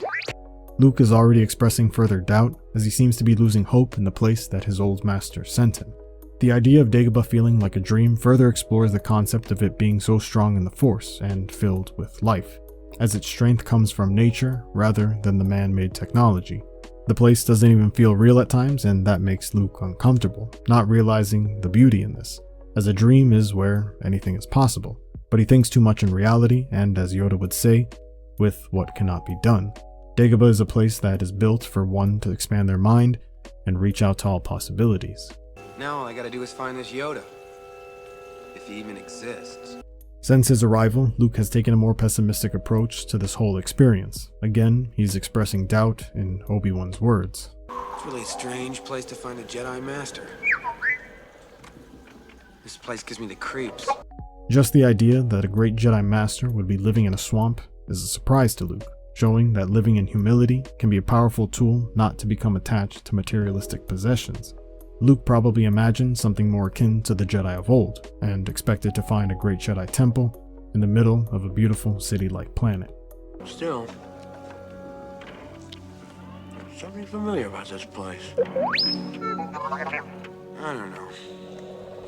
I feel like we're being watched. Oh, wait, put your weapon. I mean you no harm. I am wondering, why are you here? Luke is the first to draw his weapon, showing a bit of an aggressive approach to meeting new people, where Yoda is defenseless and curious about others, a parallel of using the Force for attack versus knowledge and defense. Luke starts off on the wrong foot as he chooses to attempt to make an enemy out of Yoda rather than a friend, not realizing the value he can get from gaining knowledge from him, simply with a more welcoming and open mindset. I'm looking for someone. Looking? Found someone you have, I would say. Right. Yoda shows his quick wit right from the start, and even though this annoys Luke, Yoda does drop a hint of his intelligence with this.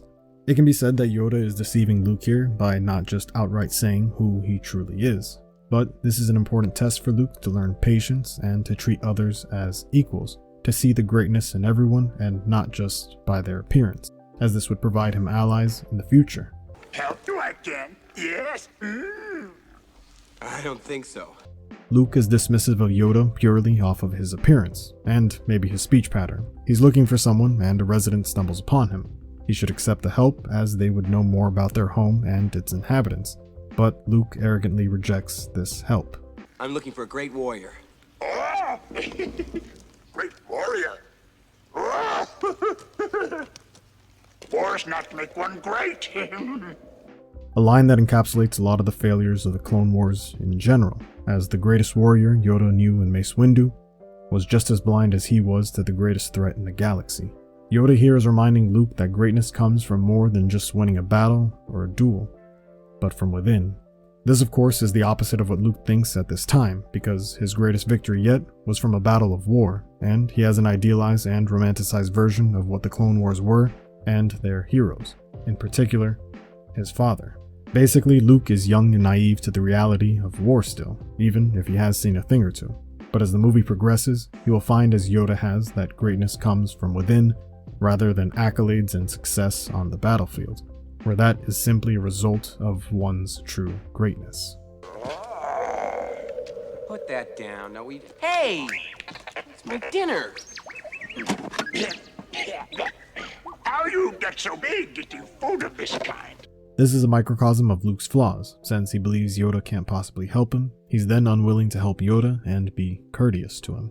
Luke needs to learn humility and patience, as he acts as though everything should be done within his schedule, so when Yoda derails things, Luke's frustration only grows. Listen, friend, we didn't mean to land in that puddle, and if we could get our ship out, we would, but we can't, so why don't you just... Get your ship out. Hey, get out of there!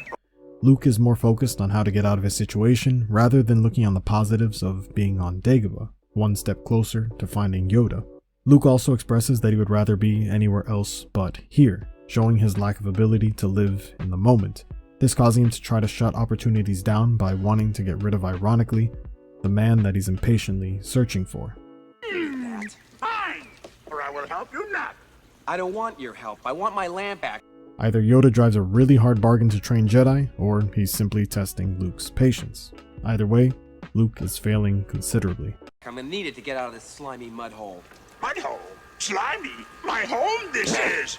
Luke is just being rude here, all because of the judgment he's already placed on Yoda and Dagobah in general. This is ironic as he himself comes from a desert, which some could say that all it is sand. I don't like sand. It's coarse and rough and irritating. and it gets everywhere. The point is that Luke comes from humble beginnings and should be more open to the Jedi Master, leading a simple life. Stay and help you, I will.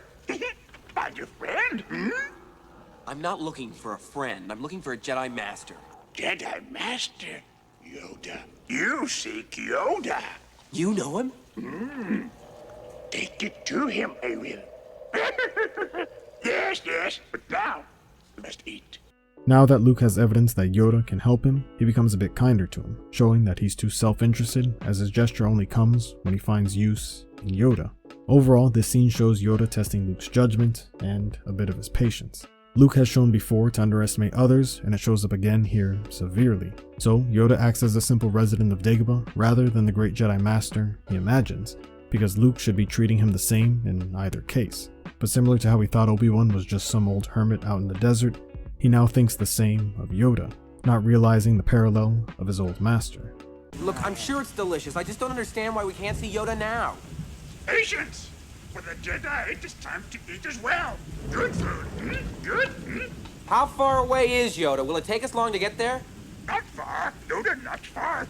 Patience, soon you will be with him.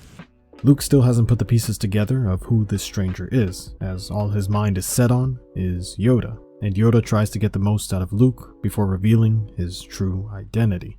Why wish you become Jedi? Mostly because of my father, I guess.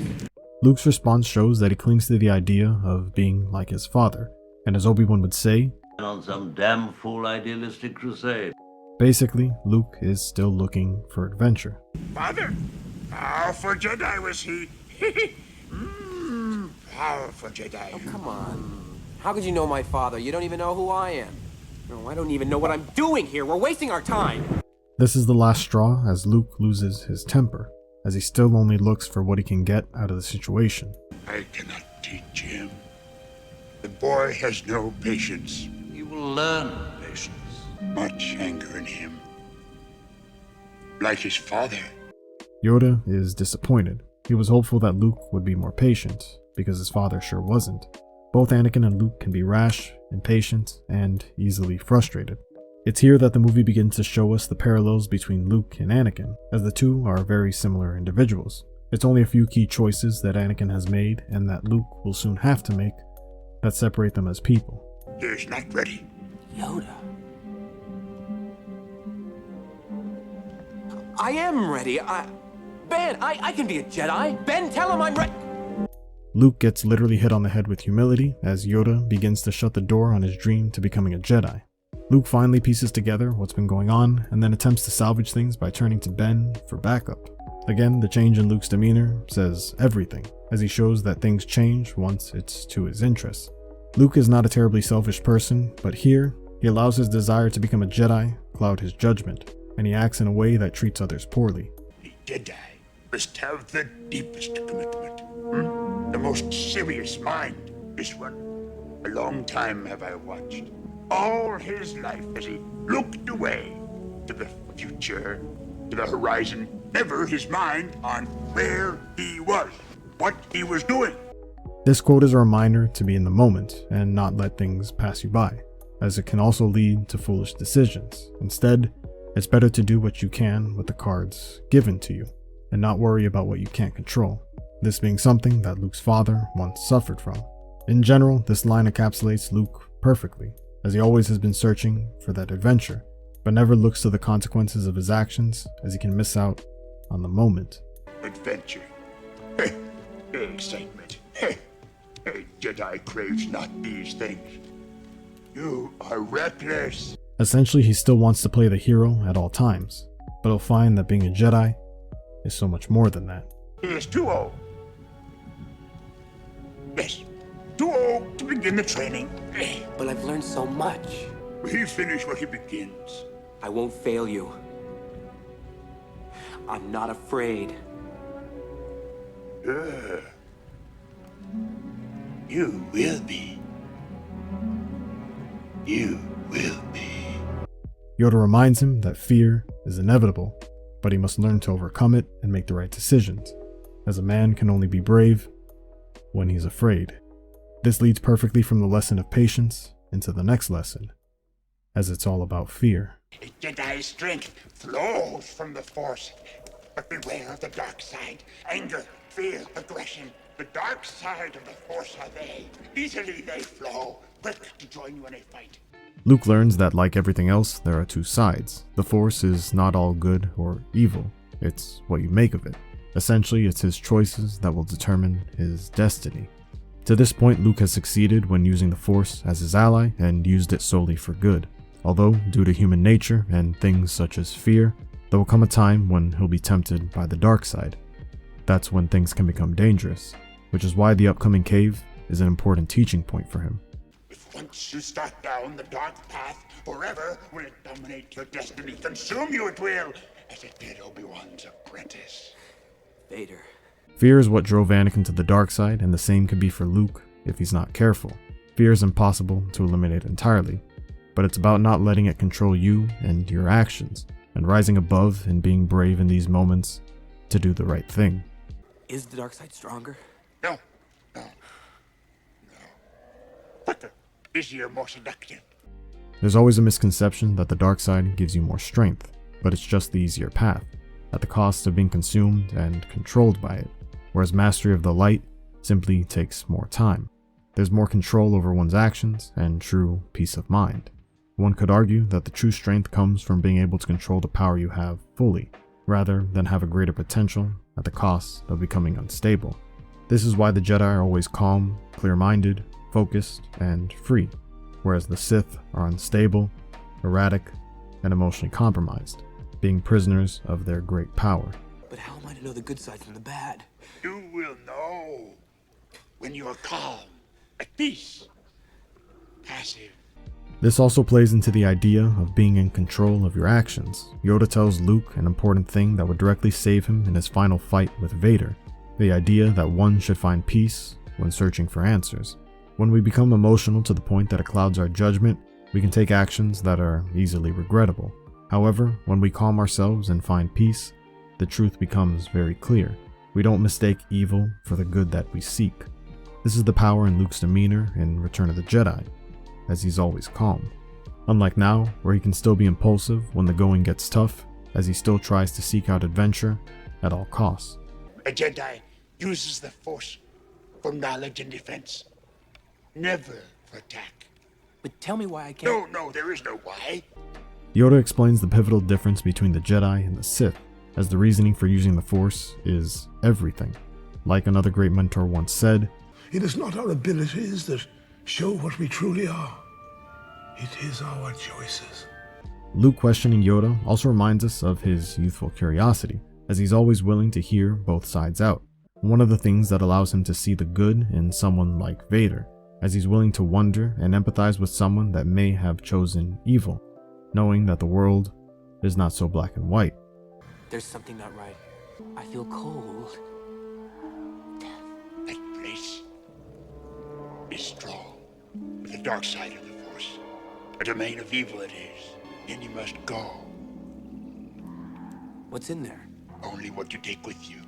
In this domain of evil, Luke's fears will be exploited, as Yoda implies that no matter where he goes, as long as he has fear, doubt, anger, or any other negative emotion, they will follow him. Your weapons. You will not need them. Despite Yoda's advice, Luke's fear forces him to take his weapons, and in doing so, he manifests the darkness and evil he would experience in the cave, as bringing his lightsaber would introduce violence into this natural habitat.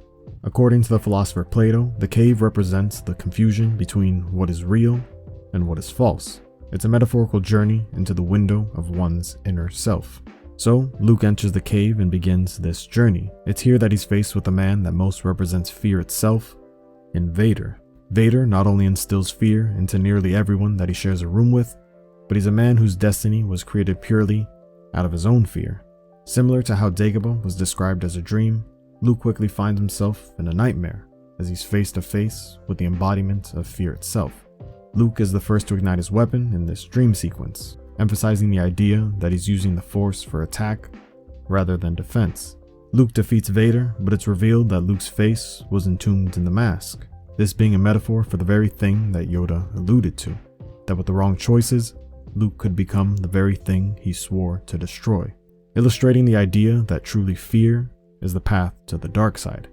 So in Luke's next lesson, it would be imperative that they would go over one of the very things that has a stronger influence on choice greater than fear, that being its antithesis, that being hope. If fear is the idea or belief that one's desires will not come to pass, then surely hope is the idea or belief that it will. What you choose to gravitate towards is all a matter of one's mindset. This idea of mindset is brought to the forefront as Luke witnesses his X-Wing sink further into the swamp. No. We'll never get it out now. So certain are you? Always with you what cannot be done. Mindset is everything. If you look at every situation negatively, it will affect how you perform under the circumstances, as a glass half full mentality can be a powerful tool. Do you nothing that I say? Master, moving stones around is one thing. This is totally different. No different. Only different in your mind. No matter the size of your goal in life, it can be done, and the approach is always the same, even if it seems like a more daunting task. It only seems that way because you allow it to. Luke is quick to make an exception and an excuse, failing to realize that success starts from his approach, as he must approach this situation the same way he would to move the stones. It's the idea of taking things one step at a time, rather than looking at it as some insurmountable task. You must unlearn what you have learned. Sometimes our initial beliefs on a matter make us stubborn to look at something from a new perspective, as many of the truths we cling to depend greatly on our own point of view. Luke must learn to stop looking at things so negatively and have more confidence that anything is possible, as long as he believes it. All right, I'll give it a try. No. Try not. Do. Or do not. There is no try. Luke has already failed because he allowed failure to be a possibility in his mindset. If he heeds Yoda's words and goes into it with the mentality that he will succeed, that gives him the upper hand in every scenario. It also eliminates the possibility of fear dictating his actions, as he doesn't invite it, rather dismissing it entirely. So, because Luke invites fear, he makes failure inevitable. So when he tries to lift the X-Wing, he's unable to, and it sinks further into the swamp. One step forward, but 2 steps back. I can't. It's too big. Size matters not. Look at me. Judge me by my size, do you? You shouldn't judge something by its appearance, whether it's a person or a task.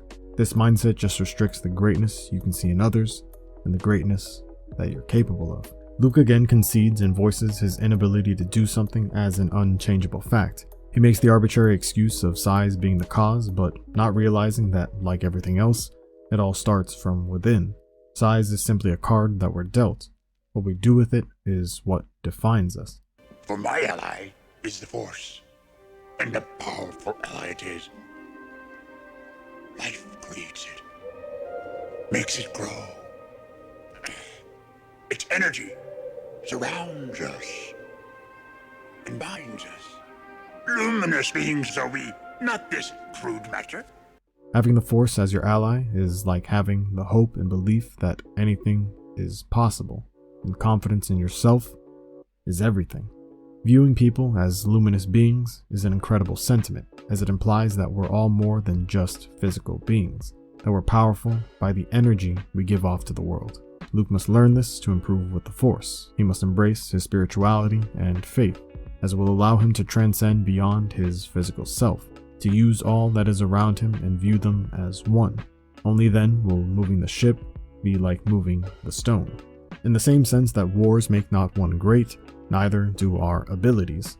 Yoda is special not simply because of his prowess with the Force, but because of what he chooses to do with it.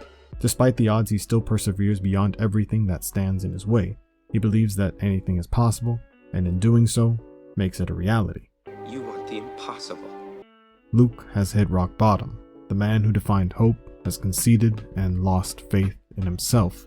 He seals his fate by claiming it to be impossible, but Yoda shows him otherwise. Yoda shines Luke with a bit of inspiration and wonder as he lifts the X-Wing with ease, and Luke turns again into the young boy that dreams of adventure, as he's just witnessed the impossible. This moment of defeat that Luke has shows the reality of dealing with failure, how it can be easy to give up and accept things for as they are. But Yoda shows him that bouncing back from that failure is where the true success lies. Failure is inevitable, but you only truly fail when you quit. In other words, when you stop believing. I don't believe it. That is why you fail. This drives home the point that believing in yourself makes anything possible, because if you can imagine it, you can make it a reality. If you limit yourself in your mind, the one place where anything can happen, what hope is there for reality? There's also added symbolism behind the scene, as the X-Wing representing Luke is stuck in a swamp or a rut. So because he believes he will never get out, the ship only sinks further. Where Yoda shows with positivity, belief, faith, and hope, one can get out of any situation that they're in, no matter how dire. As in the darkest of times, hope is something you give yourself. That is the meaning of inner strength. As Luke continues his training, he's then introduced to the importance of control. Control. You must learn control. With the previous lessons in the bag, they can easily get thrown out the window if one does not have the control and discipline to see things through properly. Through the Force, things you will see, other places, the future, the past, old friends long gone. This sparks Luke to see his friends in danger, leading to the question of his attachment to them. It's good in the sense that he cares about them, but it forces him to lose control and make decisions based off emotion. Difficult to see. Always in motion is the future. This being a reminder that we only have control of the present, as our actions in the moment are what lead to the events of the future, not the other way around. If you leave now, help them you could, but you would destroy all for which they have fought and suffered. This commentary on the uncertainty of the future and the effect one's actions may or may not have lead perfectly into Luke's final lesson, and that of choice. Luke, you must complete the training. I can't keep the vision out of my head. They're my friends. I gotta help them. You must not go. But Han and Leia will die if I don't. You don't know that. With all the lessons that Luke has under his belt, he must now use them to weigh out his options and make a choice, to save his friends or complete his training. His decision would decide the fate of not only his friends, but his character as well. True character is revealed in the choices a human being makes under pressure.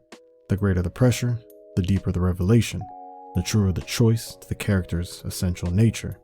Even Yoda cannot see that fate. But I can help them. I feel the Force. But you cannot control it. This is a dangerous time for you, when you will be tempted by the dark side of the Force. The unknown is a scary thing, as you can't control it. But what you can try to control is fear. The fear of loss is a driving factor in Luke's desire to go, which concerns his masters, as it's the very thing that drove Anakin to suffering. Luke, I don't want to lose you to the Emperor the way I lost Vader. You won't. At every turn, the masters try to get him to stay, but Luke defies them as he's choosing to trust his instincts. This being a part of the natural cycle of master and apprentice, as the apprentice must learn to fly on their own, taking their teachings and ascending beyond the master. Yes. To Obi-Wan you listen. The cave. Remember your failure at the cave. But I've learned so much since then. Master Yoda, I promise to return and finish what I've begun. You have my word. While Yoda makes a good point about the cave, as he fails a test of fear then, Luke brings up a better point as he's learned from his experiences on Dagobah, especially from his failures. The Luke that's choosing to leave now is different than the one that entered the planet. He may not be a Jedi yet, but he's certainly on the right track. It is you and your abilities the Emperor wants. That is why your friends are made to suffer. That's why I have to go. Sometimes you have to put your foot down when the whole world tells you to move, and say no, you move. At the end of the day, Luke fights for his friends, so they're his priority above all else, even becoming a Jedi. Ironically, it's this selfless compassion that brings him closer to becoming a full-fledged Jedi, not simply his abilities. It may be a trap, but Luke is willing to deal with the consequences because at least he can have a hand in their fate, compared to just staying put, something he was always told to do as a farm boy on Tatooine. Only a fully trained Jedi Knight, with the Force as his ally, will conquer Vader and his Emperor. If you end your training now, if you choose the quick and easy path, as Vader did, you will become an agent of evil. Yoda again emphasizes the importance of choice, as Luke might be setting himself up for failure, both in terms of his skills with the Force or combat, but mentally and emotionally as well, as he may give in to temptation and become another pawn in the Emperor's game. To combat this, his masters advise patience. And sacrifice Han and Leia. If you honor what they fight for, yes. It's a hard pill to swallow, as fighting for your friends or what they stand for is the human heart in conflict with itself. Both hold weight, but there's no clear, correct answer. Luke is put in a scenario where, as the hero, others are depending on him, and he must make the difficult choice, which can be seen as both a blessing and a curse. If you choose to face Vader, you will do it alone. I cannot interfere. I understand. Luke has made his decision. He knows the consequences and is willing to live and die by them. He uses the very confidence that Yoda wanted out of him for this moment to stand up to his masters and go save his friends. He knows it's the right thing to do, as they've done it for him countless times. Luke! Don't give in to hate. That leads to the dark side. Strong is Vader. Mind what you have learned. Save you again. A reminder to apply what you learn in practice to real-life situations, especially here where it means life or death. While they may not entirely agree with him, Luke's masters give him any advice they can before he embarks on his journey. This support and trust gives Luke the last bit of confidence going into this confrontation, and allows him to leave on good terms. I will. And I'll return. I promise. Obi-Wan and Yoda look on, knowing that they've given their apprentice all the tools to succeed. And now, all they can do is hope. Told you I did. Reckless is he. Now, matters are worse. That boy is our last hope. No. There is another. So Luke sets out to the beautiful planet of Bespin and enters the heavenly Cloud City, by far the most attractive planet that Luke has been to this film. However, it's all a guise, as Luke would find himself in something more akin to hell than heaven. Luke tries to be the hero once again that would save the princess and the scoundrel. However, this time he's too late, and as Leia warns him,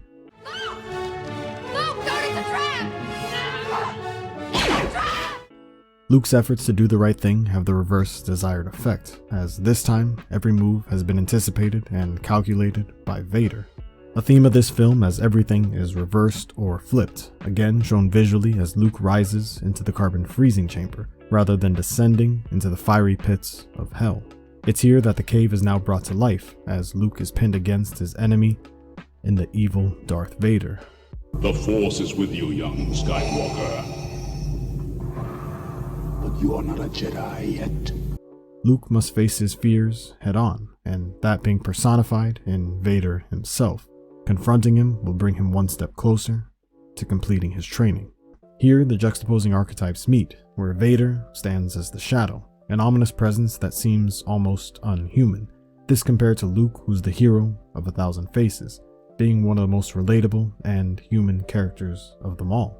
Luke serves his friends in the Rebels, where Vader serves his master in the Empire. Again, Vader's in black as per usual to the villains, but Luke this time has a grayish-brown jumpsuit. This compared to his white tunic in A New Hope, showing how temptation and fear have made things become complicated and murky. Luke ascends the steps to meet Vader. The fight begins, and again Luke is the first to ignite his weapon. Vader shows his mastery with the lightsaber as he uses minimal effort to counter his attacks. Vader simply defends himself, waits for Luke to make a mistake, and then capitalizes on it. This being the opposite of how duels between Jedi and Sith typically operate. That of course becomes flipped back to normal when the fight lasts longer than Vader anticipated. There's also something about Luke trying to use his father's own weapon that just feels poetic, as Vader could never be defeated by the weapon he constructed himself. You have learned much, young one. You'll find I'm full of surprises. Luke now has a more confident mindset going into this fight, understanding that he may be outclassed, but he's going in with the belief that he can defeat Vader, similar to the rock in the ship. Your destiny lies with me, Skywalker. Obi-Wan knew this to be true. No. What's great here is that again, Luke shows confidence and heroically puts his foot down and stands up to Vader. even when he's defenseless. Vader tries to instill fear, but fails to shake Luke's psyche, although he does succeed in shaking his footing. All too easy.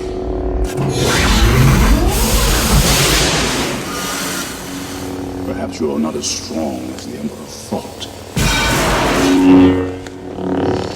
Impressive.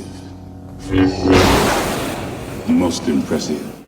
Vader suffers a bit from the judgment that Luke did too, as he underestimates Luke's abilities, but very quickly gives him props when proven wrong. Luke is impressive here, not as much for his abilities as for his spirit. He shows that he's not one to give up so easily, and he'll fight tooth and nail to survive this fight. It's a nice touch that Luke calls to his weapon with the Force here with ease, to show the growth that he's made throughout the film, where he struggled to do the same thing early on, really driving home Vader's overall commentary. The Force is with you, young Skywalker. Impressive. Most impressive. You have learned much, young one. This allows us to see his physical growth, but it also symbolizes his mental and emotional growth as a person, as his character has grown in many facets since then. Obi-Wan has taught you well. You have controlled your fear. Now, release your anger. Only your hatred can destroy me. Similar to what Yoda once said, fear leads to anger, anger leads to hate, but hate leads to suffering. So even Vader can see that Luke has learned from his failures, and has learned control, the very thing that allows him to remain calm and see the difference between the good and the bad. Luke is able to survive the first part of the duel and knock Vader over. However, Vader would come back with a vengeance, outclassing him in the Force by a mile, never touching him but knocking him out of the window, a quick reminder of how powerful his opponent really is. But Luke, being the ultimate rubber band, still survives. In this third phase of the battle, Vader unleashes his own anger, as Luke gets overwhelmed by his flurry of attacks. It's in this moment that we see the dark side being used for attack in its full form, and Luke can only do what he can to barely survive. You are beaten. It is useless to resist. Don't let yourself be destroyed as Obi-Wan did. Of course, Vader tries to intimidate to end the fight and provide more fear, but Luke doesn't know when to quit, as his spirit is much stronger than his body. Luke shows patience compared to Vader's lack of composure, and is even able to get a hit off on Vader, but that might have been his biggest mistake, as Vader now doesn't hold back and cuts off his arm with the very same move he used in the first phase of the duel. Luke losing his arm is him losing a piece of his humanity, and heightening the consequences of this ordeal. He comes one step closer to becoming Vader, and hasn't realized it yet. There is no escape. Don't make me destroy you. The irony in this is that if Luke was to give in to temptation and the dark side, the man he once was would be destroyed, so his choices here are to die physically or mentally. In other words, to die the hero, or live long enough to see himself become the villain. Luke, you do not yet realize your importance. You have only begun to discover your power. Join me, and I will complete your training.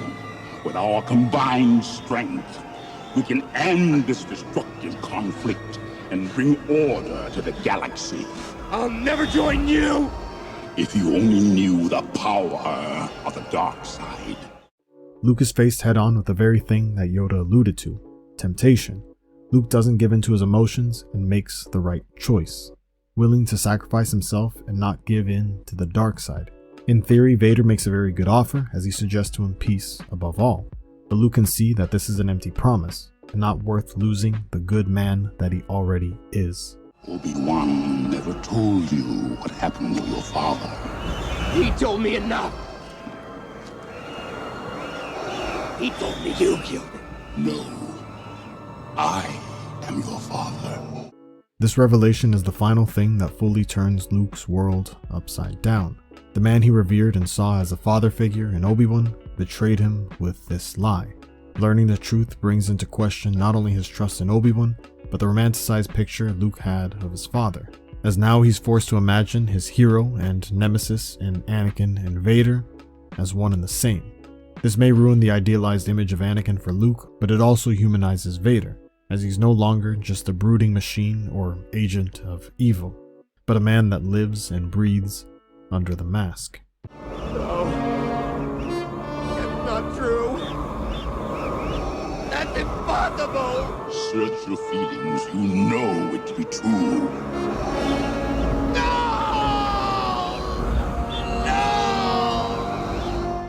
The nightmare continues for Luke, as similar to the cave, it's difficult to tell what's real anymore, and the idea of becoming Vader becomes all the more real as he shares his blood, and he may already be down the same path as him. Luke, you can destroy the Emperor. He has foreseen this. It is your destiny. Join me, and together we can rule the galaxy as father and son. Come with me. It is the only way. Vader proposes one final offer, to maintain the rule of two and overthrow the Emperor. However, Luke chooses to give his own life instead of being tempted by the dark side. It's a dark moment as the son would rather die than join his father, a man who he once only dreamed of meeting.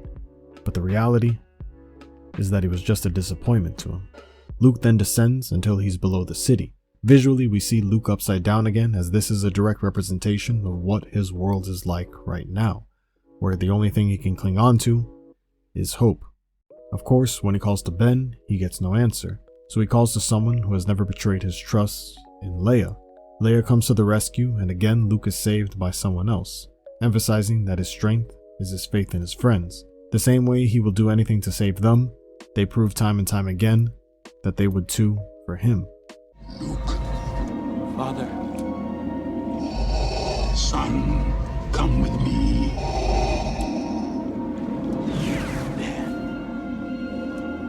Why didn't you tell me? Luke, it is your destiny.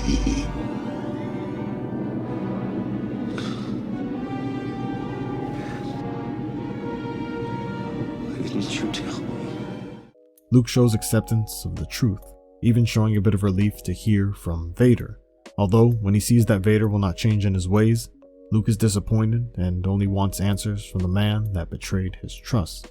Luke goes on to repeat this by calling to Ben, as the reality of the truth does not seem to bother him as much as being lied to and how he found out, giving reason to Luke asking the simple question of why, as leaving out this information can make him feel like he's being manipulated to kill his own father, rather than giving him a second chance. Overall, Luke just needs space and answers. In the closing shots of the film, Luke and the team are left to deal with the aftermath of the duel, getting his arm replaced with a prosthetic not too dissimilar to his father. Luke, we're ready for takeoff. Good luck, Lando. When we find Jabba the Hutt and that bounty hunter, we'll contact you. I'll meet you at the rendezvous point on Tatooine. Princess, we'll find Han. I promise. Chewie, I'll be waiting for your signal. Take care, you two. May the Force be with you. No matter how down things may look, Luke and the team make immediate plans to save their friends, as they never give up on one another. As a film of flipping the script and the protagonist's journey right on its head, rather than finishing as a true victory would with celebration and fanfare, The Empire Strikes Back ends on a foreboding note for our heroes, with Han gone and Luke dealing with reality. But that never stops them from fighting for what's right and looking to the stars, as hope will always find a way. Things may look grim for now, but the trialed hero will always be there, whenever the galaxy needs him.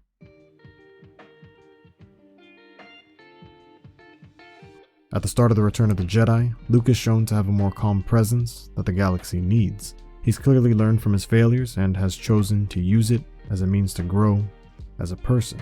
The film begins on Tatooine for our hero, and with Luke returning to his home planet, we get to see Luke in the same environment as he once was at the start of his journey. It's through this that we get to more clearly see how much he's grown. As the last time he was here, he was adventurous to the point that he was wide-eyed, naive, impulsive, and impatient. But now he's calm, decisive, mature, and stoic. Luke and the team embark on their mission to rescue Han, but the vile gangster, Jabba the Hutt, stands in their way. If I told you half the things I've heard about this Jabba the Hutt, you'd probably short-circuit. In the plan to save Han, we see the intentional effort to attempt to reach a peaceful agreement before violence. I'm sure that we can work out an arrangement which will be mutually beneficial and enable us to avoid any unpleasant confrontation. As a token of my goodwill, I present to you a gift, these 2 droids. What did he say? He knows that it's unlikely that Jabba will take this offer, but Luke understands that he must give him a chance to make the right choice. I know that you are powerful, mighty Jabba, and that your anger with Solo must be equally powerful. I seek an audience with your greatness to bargain for Solo's life. Luke also rightfully gives Jabba various compliments throughout the proposition, understanding that Jabba has a big ego, so the art of negotiation would suggest to exploit it. Greetings, Exalted One. Allow me to introduce myself. I am Luke Skywalker, Jedi Knight and friend to Captain Solo. Also, Luke straight up crowned himself a Jedi, but really, this shows the strides he's made, as he's confident, not waiting to be told if he is one or not. Rather, owning up to it and acting the part. Luke's presence also gives off the vibe that a Jedi should, one that does not let their emotions get the better of them. Rather, they control their emotion and use it for something good. He's no Jedi. Right on schedule. It's appropriate that this would be brought up early in the story, as this is one of the driving themes of the film, whether or not Luke is worthy of being anointed the title of Jedi, as it transcends that of just any hero, as only then will his arc truly be complete. Luke's already self-proclaimed the role, but what's also important is what others around him think, as we'll see a similar reoccurring expression of doubt in Luke's friends, enemies, and mentors even. What could possibly have come over Master Luke? Is it something I did? I never expressed any unhappiness with my work. Luke probably could have told 3PO more of his plan, but then again, his raw reaction really sells it. Plus, it's just funny. At least he did tell Chewie though, who optimistically has more faith in Luke than Han. Luke's crazy. He can't even take care of himself, much less rescue anybody. In fairness though, Han is just keeping it real about his friend. Of course, Han is basing this off of the Luke that he last saw. The one at the beginning of Empire that had not learned from his failures yet. One that, like Han estimates, would have trouble saving others. But now he's not so crazy, and has a plan to save his friend from this prison. A Jedi Knight? I'm out of it for a little while. Everybody gets delusions of grandeur. Shortly after, Luke would arrive, and the team and the audience alike would get to see if these were truly delusions of grandeur, or something closer to the truth. Luke enters the palace and we see him as a shadowy figure at the end of the hall, as appropriately our hero is the one thing we see emerging from the light. However, just like his story, metaphorically he enters and walks closer and closer to the darkness. While he's at his closest to a Jedi here, he's also his closest to a Sith, as his great power has given him a great responsibility, and he teeters on both sides. We see this idea of Luke waning closer to the dark side in his first action, as he skips all formalities and negotiation and pulls a trick right out of his father's book, by choking the Gamorrean guards. You will take me to Jabba now.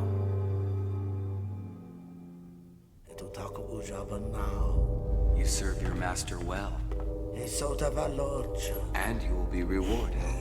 Luckily though, we get to see the direct contrast from his previous act, as he immediately follows it up by pulling a play out of Obi-Wan's book and the Jedi mind trick. The fact that Luke uses Obi-Wan and Anakin's signature moves in a row is no coincidence, as they're his father figure and biological father respectively, representing both sides of the Force and, more importantly to Luke, the two paths that he could take as his journey nears its end. Luke is also in his darkest clothes yet to represent this, as Luke is at his closest to the dark side, something that comes full circle in the movie's climax. You will bring Captain Solo and the Wookiee to me. Luke is more confident than ever, being the stoic leader the team needs, as he is their last hope to everyone making it out alive. He tried to bargain and knows that Jabba cannot be reasoned with, so he chooses to make commands rather than ask for permission. I'm taking Captain Solo and his friends. You can either profit by this or be destroyed. It's your choice, but I warn you not to underestimate my power. Luke gives Jabba one final ultimatum. In Jabba's eyes, he's not really in a position to be making threats, but we as the audience know that Luke is more than meets the eye. This only further builds up the moment when Luke can unleash and show off his Jedi powers to the fullest.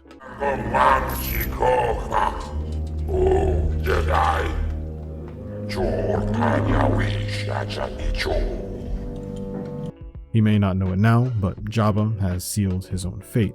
Luke attempts to kill Jabba, but fails to do so and falls to the Rancor's pit. Also, the way Luke can confidently call the blaster is just a reminder of how powerful he has become, as it's by far the fastest and most in control we've seen him call a weapon, something he struggled with at the beginning of Empire. As Luke fights the Rancor, we get to see just how much of a threat he poses, even without needing his weapons, showing how far he's come since the cave on Dagobah. The fight also shows Luke's great intuition, creativity, and ability to not panic and think on his feet as well, as he stays calm under pressure. Once Luke defeats the Rancor, the team is reunited one final time before their execution. Are you alright? Fine. Together again, huh? Wouldn't miss it. How we doing? Same as always. That bad, huh? You should have bargained, It's the last mistake you'll ever make. Luke doubles down knowing what's about to happen, confident in his choice with no regrets, even when others doubted him. Instead of a big dark blur, I see a big light blur. There's nothing to see. I used to live here, you know. You're gonna die here, you know. Convenient. Luke's return to Tatooine again shows how far he's come. We're reminded again of his humble beginnings and how he didn't care for the life of a farmer.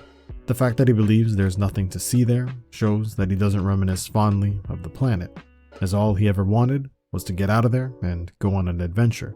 Ironically enough, he's back there now where it all began, on an adventure of his own, showing the galaxy that he's become the hero he always dreamed of. Just stick close to Chewie and Lando. I'm taking care of everything.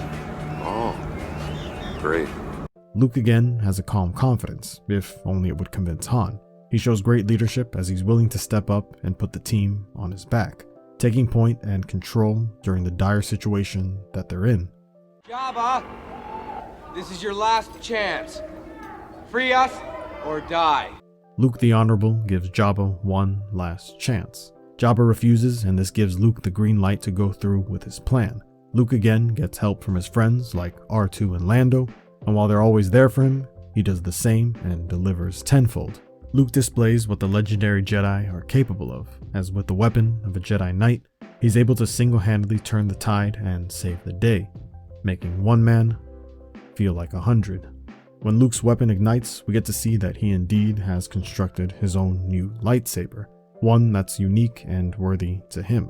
As a Jedi, constructing their own lightsaber is an integral part of their ability to discover themselves. Like Obi-Wan once said, this weapon is your life, and now that he has forged one that he can call his own, he's born anew, this time as a classic hero of old, and a Jedi, someone who focuses on the Force. This is fitting for Luke as he's one to rely on his connection and spirit with the Force rather than his skills as a warrior in combat. Although, with that being said, he's still a formidable warrior, one that nearly takes down all of Jabba's henchmen on his own. Get the gun! Point at the deck! In the final moments of the Battle of the Great Pit of Carkoon, Luke and Leia have an escape that mirrors them crossing the chasm in the first Death Star.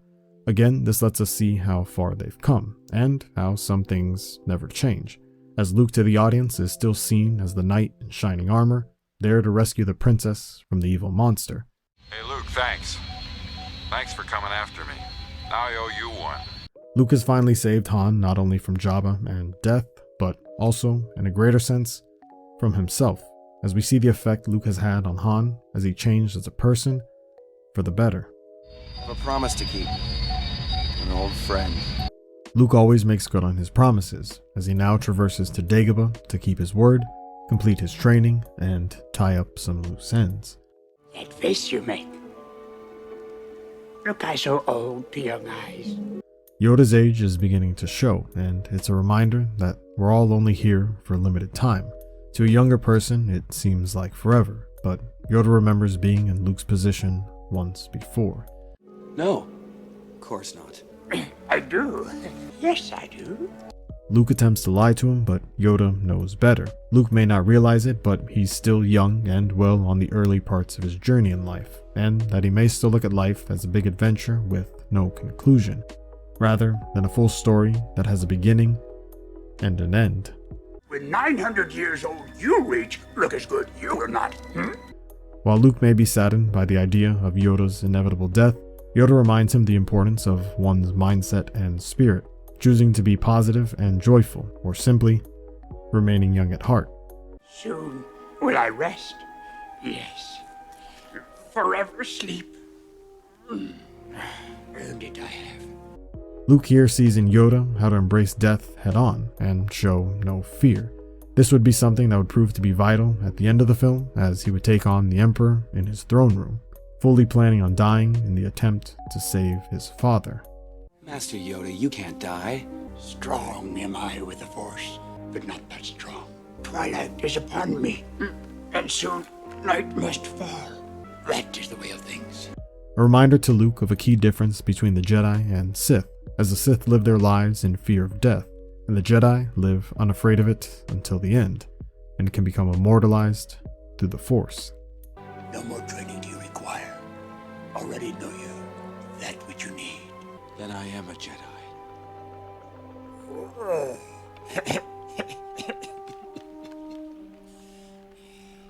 Not yet. At least Luke gave Yoda one last good laugh, but really, this is again the recurring theme of earning the title of a Jedi. You must confront Vader. Then, only then, a Jedi will you be. Luke's final test is not necessarily to defeat Vader, but to confront him and make the right choice yet again. To not give in to temptation and show compassion and bravery when things are at their worst. If Luke doesn't give in to his fear, anger, and hatred when confronting Vader, and conquers them instead, then a Jedi he will be. Is Darth Vader my father? Rest I need. Yes. Rest. Yoda's really trying to die on Luke to avoid this question, isn't he? Yoda, I must know.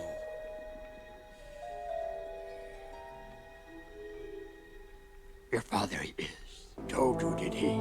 Unexpected this is, and unfortunate. Unfortunate that I know the truth? No. Unfortunate that you rushed to face him. That incomplete was your training. Not ready for the burden were you. And with this confirmation, Luke is shook. There was always a seed of doubt as the information came from Vader, but now it feels all the more real, and the weight of the burden only becomes heavier. So Yoda does what he can to give the young man guidance during his troubled time, and prepare him for what's to come. Remember, a Jedi's strength flows from the Force, but beware. Anger, fear, aggression, the dark side are they. Once you start down the dark path, forever will it dominate your destiny. Luke is reminded of the mantra of the Jedi, as his choices, in spite of his emotions, are what will define him. So he must be wary of the devilish man that embodies temptation, corruption, and manipulation. Do not underestimate the powers of the Emperor, or suffer your father's fate. You will.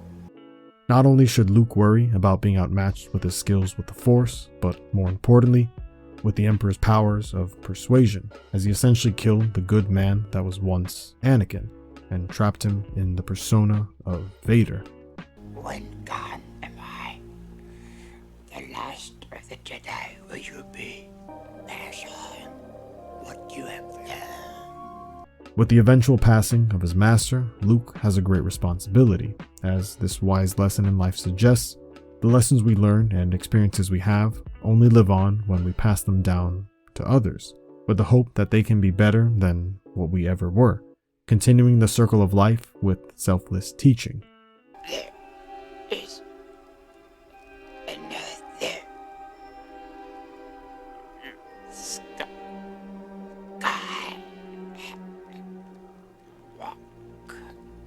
If the fate of the galaxy and the future of the Jedi wasn't enough for Luke to bear, he's also burdened with one final secret.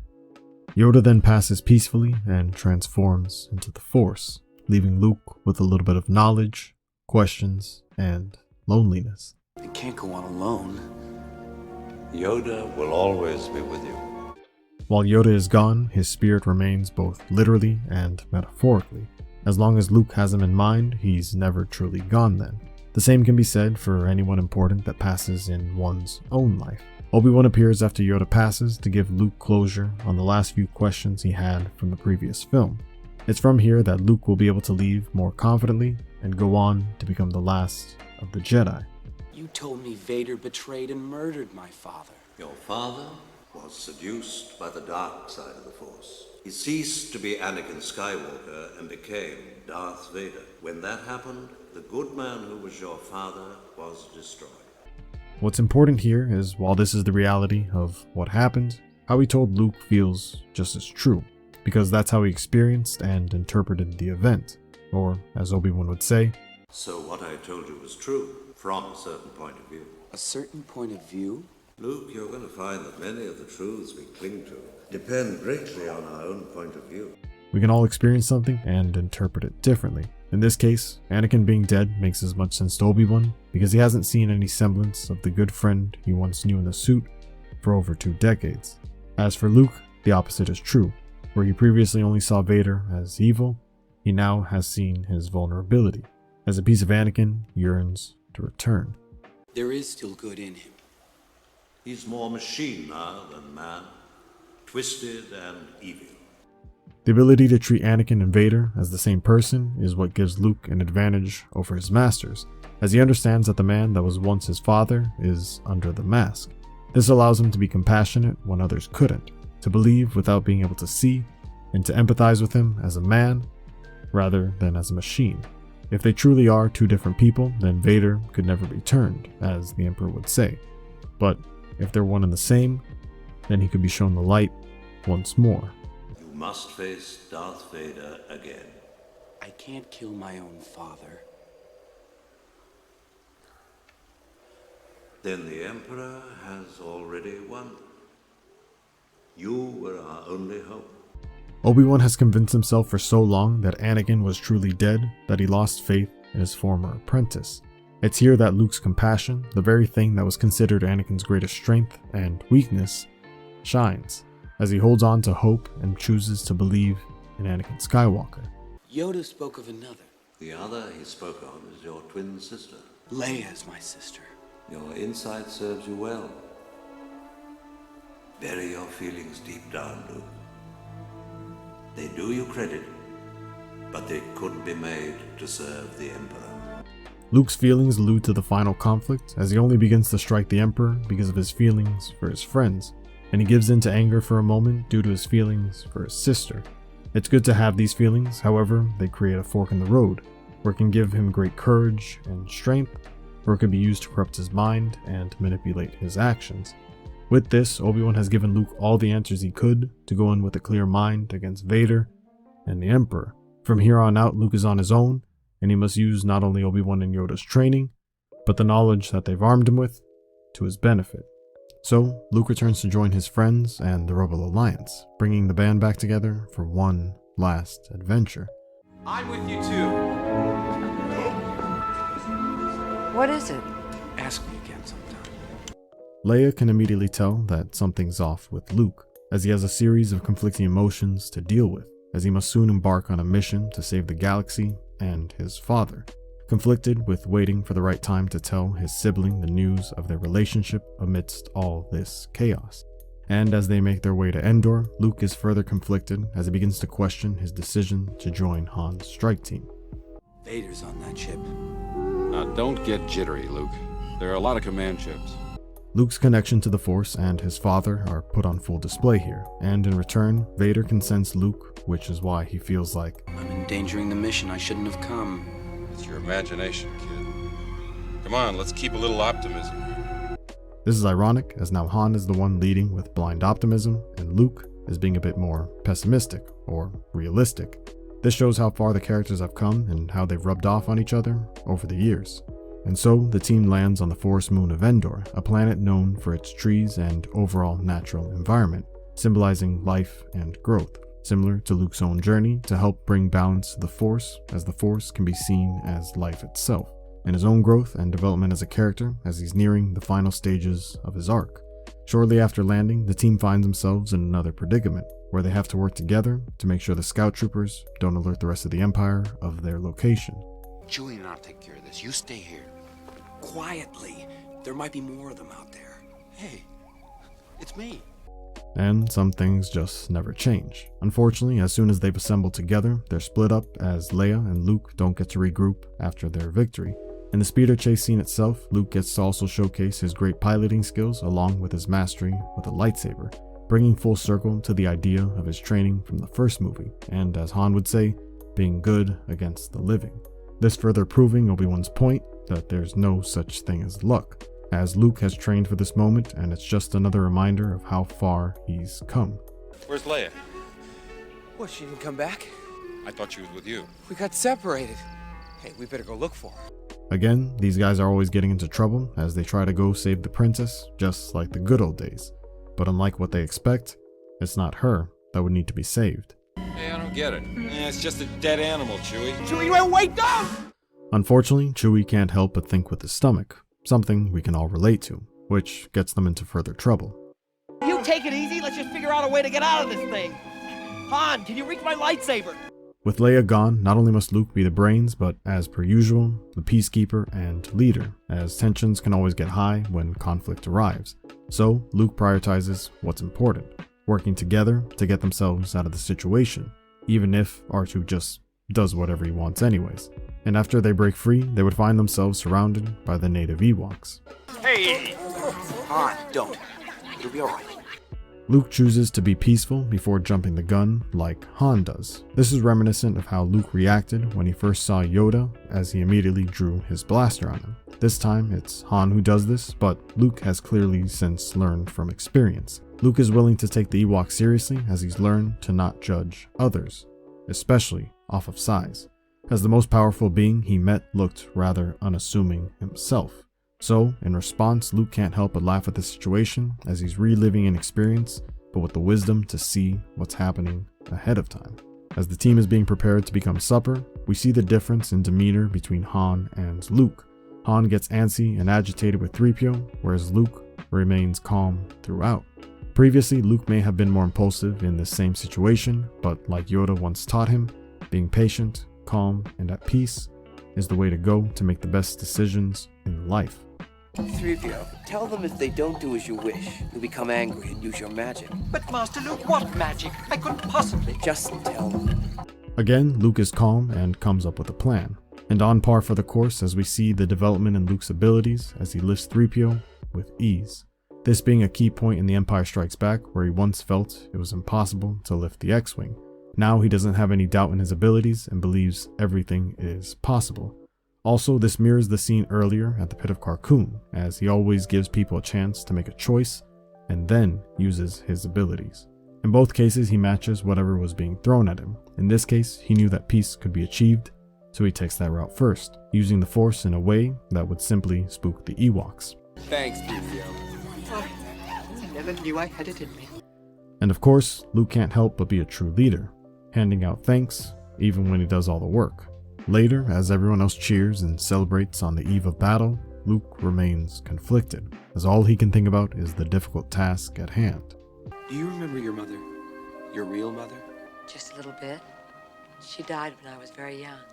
What do you remember? She was very beautiful, kind, but sad. Why are you asking me this? I have no memory of my mother. I never knew her. Luke knows that what he's about to do will be a suicide mission, and he knows that while he may have never known his mother, he has a gateway to some semblance of that through Leia. Ironically, in a sense, he's already met her, as Leia is the person most like Padme, having qualities that she once did and living as she would. It's a really sad moment when he admits what we already know, but it amplifies the idea and reasoning of why he's so passionate about turning Vader back to the light.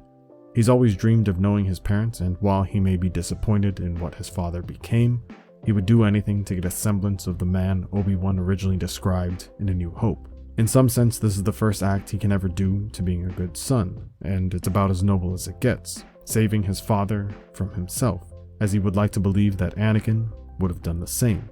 As well, this is his opportunity to bring his father back to life, so he knows the importance of it and chooses compassion above all else. Luke, tell me, what's troubling you?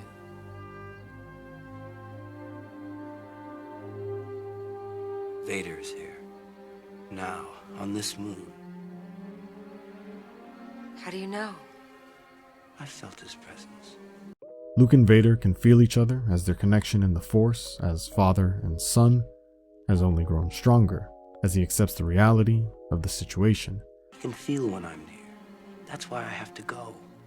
As long as I stay, I'm endangering the group and our mission here. I have to face him. Luke nobly understands what must be done. For the sake of others, he's willing to make the sacrifice play, to lay down on the wire while the other guy crawls over him. He can't in good conscience stay and put others in danger, as he'll always put the needs of others before himself. Why? He's my father. Luke has fully accepted the truth, and this being his main reason why he must go fits with his character, as he must go to save a good man from the prison that he's made for himself. If I don't make it back, you're the only hope for the Alliance. You have a power I don't understand and could never have. You're wrong, Leia. You have that power too. Not only does he mean literally, but metaphorically as well, as Leia is arguably the strongest leader of the group. She could be as much of a beacon of hope as Luke, as she has a natural talent to bring people together. Luke also understands the importance of inspiring others, and he looks to Leia to take charge, because he sees the great strength, resilience, and influence that she has, something that seems to run in Skywalker blood. The Force is strong in my family. My father has it. I have it. My sister has it. Luke gives Leia the big reveal, and they seem to only be connected stronger for it. Yes. It's you, Leia. I know. Somehow, I've always known. Luke, run away. Far away. If he can feel your presence, then leave this place. I wish I could go with you. No, you don't. You've always been strong. Such true words to describe Leia, because if she were in Luke's shoes, she would do the same thing every time. But why must you confront him?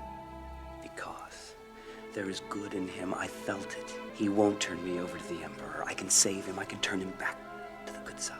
I have to try. With Luke, if there's a will, there's a way.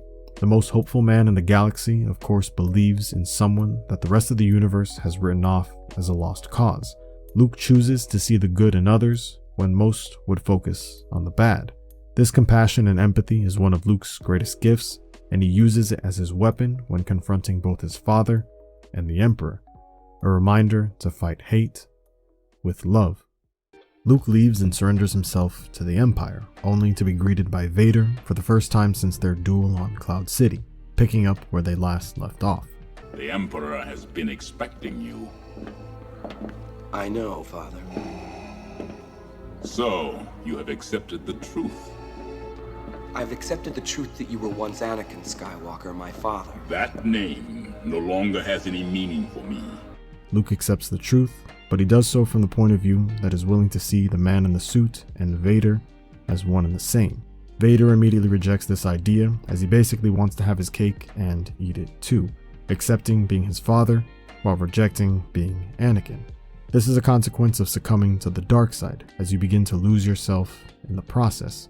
Again, Luke is the only one that can feel his conflict, or at least admit that it exists, and more importantly, the only one with a chance at saving him, because he's the only person who's willing to take things for what they are, rather than what they prefer. Everyone else seems to alter the truth because of their point of view. The Sith, like Palpatine and Vader, reject Anakin, because it's the only way that they can truly keep Vader on the dark side. And Jedi, like Obi-Wan and Yoda, reject him because they gave up on him after they failed him, and can only cope with the situation by treating them as two different people. Because Luke is a fresh set of eyes, he can see more clearly than those that lived through Anakin's fall. It is the name of your true self you've only forgotten. I know there is good in you. The Emperor hasn't driven it from you fully. That was why you couldn't destroy me. That's why you won't bring me to your Emperor now. This again shows the importance of one's name. Similar to when Obi-Wan hears his name for the first time, he's filled with life and memories, and so is Anakin here. Luke understands that there's a man under the suit that lived life as Obi-Wan once described, as Anakin was a good person with dreams and aspirations, longing for adventure as Luke once did. Luke has the ability to put himself in other people's shoes, and it gives him the ability to empathize with others and understand their struggle. Through this understanding of conflict, he can find a way to help them rather than destroy them. Not only does Luke call out Vader based off the conflict he feels through the Force, but more importantly through Vader's actions, as one's choices are what most clearly define us as people, far more than our abilities. Luke must have hit the nail on the head because Vader then immediately changes the subject. I see you have constructed a new lightsaber. Your skills are complete. Indeed, you are powerful, as the Emperor has foreseen. Again, it's a matter of choice versus abilities. Luke is powerful like Vader, but the difference between them is the choices they make in their most desperate hours. Also, Luke's development as a Jedi is again respected by Vader. This shows how far he's come, as their previous encounter he very clearly was unwilling to claim him to be a Jedi, whereas now he's done everything but actually say it.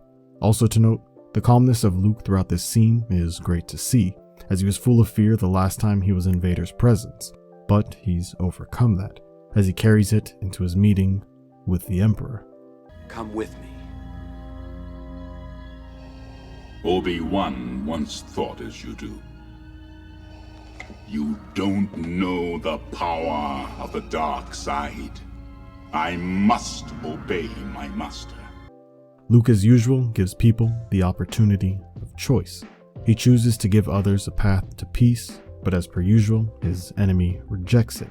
Vader is dealing in an absolute here, and especially the way he delivers the line, he comes across as a prisoner rather than a man with the freedom of choice, as he's bound to the dark side and his master. I will not turn, and you'll be forced to kill me. If that is your destiny. Search your feelings, Father. You can't do this. I feel the conflict within you. Let go of your hate. It is too late for me, son. The Emperor will show you the true nature of the Force. He is your master now. Then my father is truly dead. Luke makes a last-ditch effort to slap some sense into Vader, but, like his true name, he rejects the truth yet again. Vader's hatred has destroyed himself, as it forces him to make choices that he may not necessarily want to do, even to the point that he clearly has given up on himself. It's with this that Luke then directly challenges his father, saying that he's truly dead. He doesn't truly believe it, but he wants to leave Vader with something to think about. If Vader doesn't even believe in himself, why should his son? Luke gets the last word in, and the most powerful one at that, as Luke would need Vader to truly self-reflect going into the final confrontation. This being the calm before the storm, as Luke would soon enter the Devil's Lair. It's also interesting to see the mirroring of this scene between Empire Strikes Back, as now it's Luke that offers Vader a lending hand, but both reject it when offered. What's more impressive is that Luke does this even after all that Vader has put him through, always choosing to see the good in others first. Luke would find himself in the Death Star, entering the Emperor's throne room, forced to take the steps that ascend to Palpatine, as he has no power here, and all the odds are stacked against him. He embarks on a suicide mission where his fear will truly be challenged, along with the temptation of the dark side, as he must confront the embodiment of evil itself in Palpatine. Luke and the Emperor couldn't be any more different, as they juxtapose each other in every way, with one representing the classic hero, and the other the ultimate villain, respectively being the angel and devil on Vader's shoulders, fighting for the fate of the galaxy. In the Devil's Lair, Luke enters a cave of sorts, this time without his weapon, harkening back to the cave in Empire Strikes Back, where now the stakes are that much higher, but he has since controlled his fear and enters without any weapons to defend himself, only taking in the mindset of a Jedi.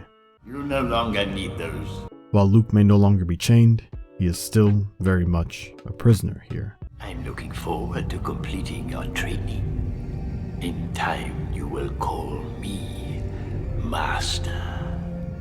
You're gravely mistaken. You won't convert me as you did my father. Oh no, my young Jedi. You will find that it is you who are mistaken about a great many things.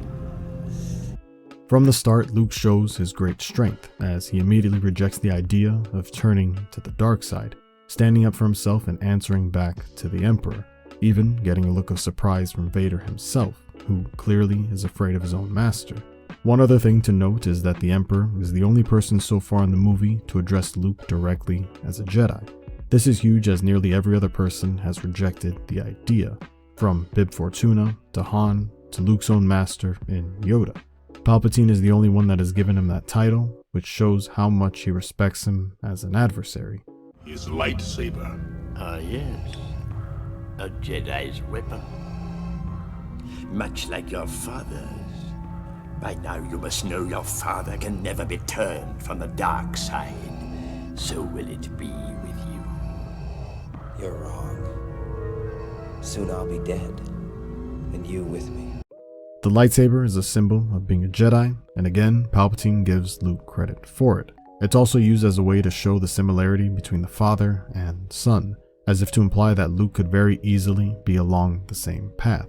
Luke of course shows no sign of it here, as he doubles down on the rebels' plan and has no intention of escaping the Death Star. His goal is very clear: to save his father from his master, and more importantly, himself. Perhaps you referred to the imminent attack on your rebel fleet. Yes, I assure you, we are quite safe from your friends here. This takes Luke by surprise and instills the first bit of doubt in his mind of their plan. Your overconfidence is your weakness. Your faith in your friends is yours. This epitomizes the characters perfectly. Where Palpatine believes in himself, Luke believes in others. The idea of being selfish versus selfless, or having pride versus humility. This is also a reminder that Luke's success has always come from his friends, and he would need it now more than ever in this mission, as everything rests on their success. From Han, Leia, Lando, and most importantly, Anakin. It is pointless to resist, my son. Vader is the result of having a defeated mentality, whereas Luke is still hopeful and remains optimistic, and Vader has forgotten to do the same, as he once was as idealistic as his son. I'm afraid the deflector shield will be quite operational when your friends arrive. Luke is again taken aback, and this only further plants the seeds of doubt in his mind. This is important as we know that Luke would do anything for his friends as they would for him. The Emperor is beginning his test of temptation on Luke.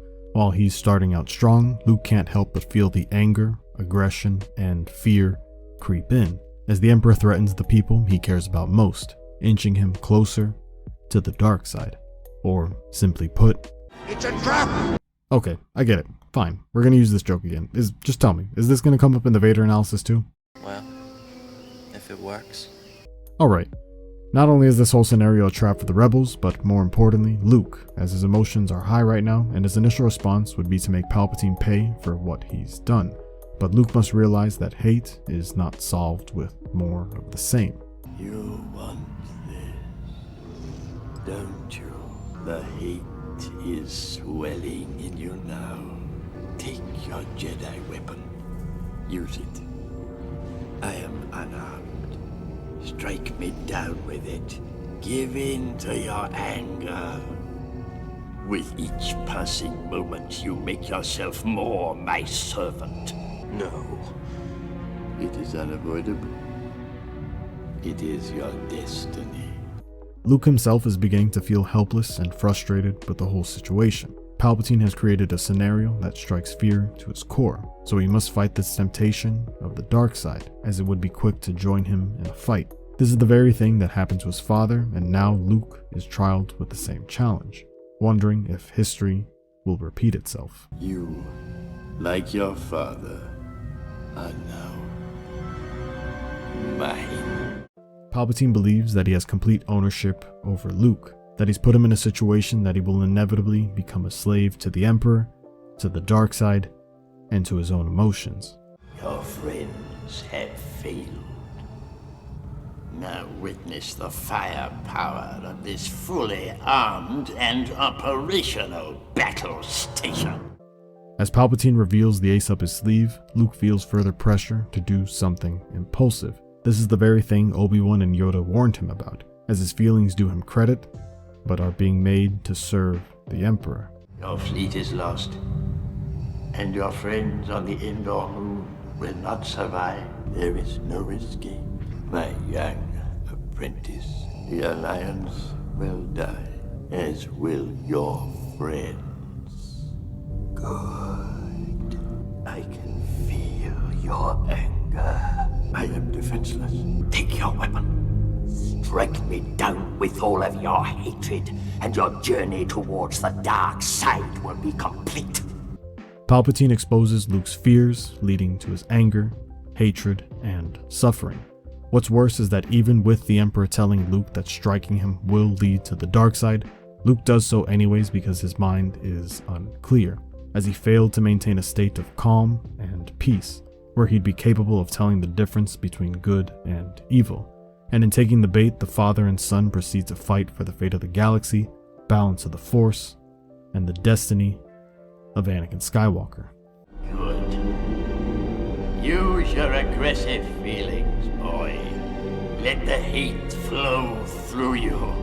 In the same way that Luke is the angel on Vader's shoulder, he's essentially his conscience as well. So Palpatine understands that in order to seal Vader's fate even further, he must corrupt Luke, and there would be no one left for Vader to turn to go back to the light. This also causes Luke to be on the defensive the majority of the fight, as his goal is to awaken Anakin Skywalker, not kill him. I will not fight you, Father. While Luke may have tried to strike Palpatine down in a moment of anger, he doesn't let that blind him from his mission. Obi-Wan has taught you well. He has learned a lot from his master, as he's every bit as much of a great Jedi as he was, choosing to do what he feels is right and prioritizing using the Force for knowledge and defense. You are unwise to lower your defenses. Where Vader sees this as a weakness, this is Luke's strength, as he does everything in his power to show Vader that his intention truly isn't to hurt him. Luke is doing his best to be vulnerable and come from a place of compassion, where having his weapon drawn at all times is simply instigating violence. Your thoughts betray you, Father. I feel the good in you, the conflict. There is no conflict. You couldn't bring yourself to kill me before, and I don't believe you'll destroy me now. You underestimate the power of the dark side. If you will not fight, then you will meet your destiny. Luke continues to chip away at Vader's metaphorical armor and the wall that he's built for himself, coming closer to revealing Anakin. The internal conflict is what Luke will use as his weapon for good. Luke's compassion, similar to his mother, is the thing that allows him to see the good in a man deemed to be unhuman, or more machine, as he's willing to die on the same hill that his mother once was, all in an attempt to bring Anakin back to the light. You cannot hide forever, Luke. I will not fight you. Luke chooses to delay the inevitable, as Vader and he are the unstoppable force and the immovable object. They're on a collision course to having Luke come face to face with the dark side, as it would be his final test to truly becoming a Jedi. Give yourself to the dark side. It is the only way you can save your friends. Once again, the dark side is painted as a means to do something good, something Vader only believes because Palpatine has drilled it into his mind. Luke, of course, believes otherwise, doing his best not to take the quicker and more seductive route, understanding that it's not stronger and will only come at the cost of inner turmoil. Yes, your thoughts betray you. Your feelings for them are strong, especially for sister. Luke's feelings are now being thrown in his face and used to manipulate his actions, this ultimately giving Vader the ammunition he needs to lure Luke out and have him succumb to the dark side. His feelings for his friends have always led him to do the right thing, but in this case, where he fears not only to lose them, but lose them to the corruption of the dark side itself, the emotion he feels then dictates his actions, as it throws him directly on the dark path itself. Your feelings have now betrayed her too. Obi-Wan was wise to hide her from me. Now his failure is complete. With Luke being Obi-Wan's last student and final hope, he's on the precipice of failing his master and everything he stood for. Part of the struggle of being the hero is putting those that you care about in harm's way, and Luke feels that he's the direct cause of it here, with Leia. So the final straw to break the camel's back comes at Vader suggesting that his greatest fear comes true. If you will not turn to the dark side, then perhaps she will. Luke attacks Vader with all his hatred, falling into the trap that Palpatine has laid out for him, losing all control and handing the keys over to the dark side, where before he may have had a few dark moments and made impulsive decisions. In this case, he simply allows the darkness to take over. While this gives him the temporary ability to overwhelm Vader as he goes all out on the offensive, it comes at the cost of losing a bit of his humanity. This shown by how he brutally attacks his father, barely being able to defend himself, and then disarms him, returning the favor of a scarred body.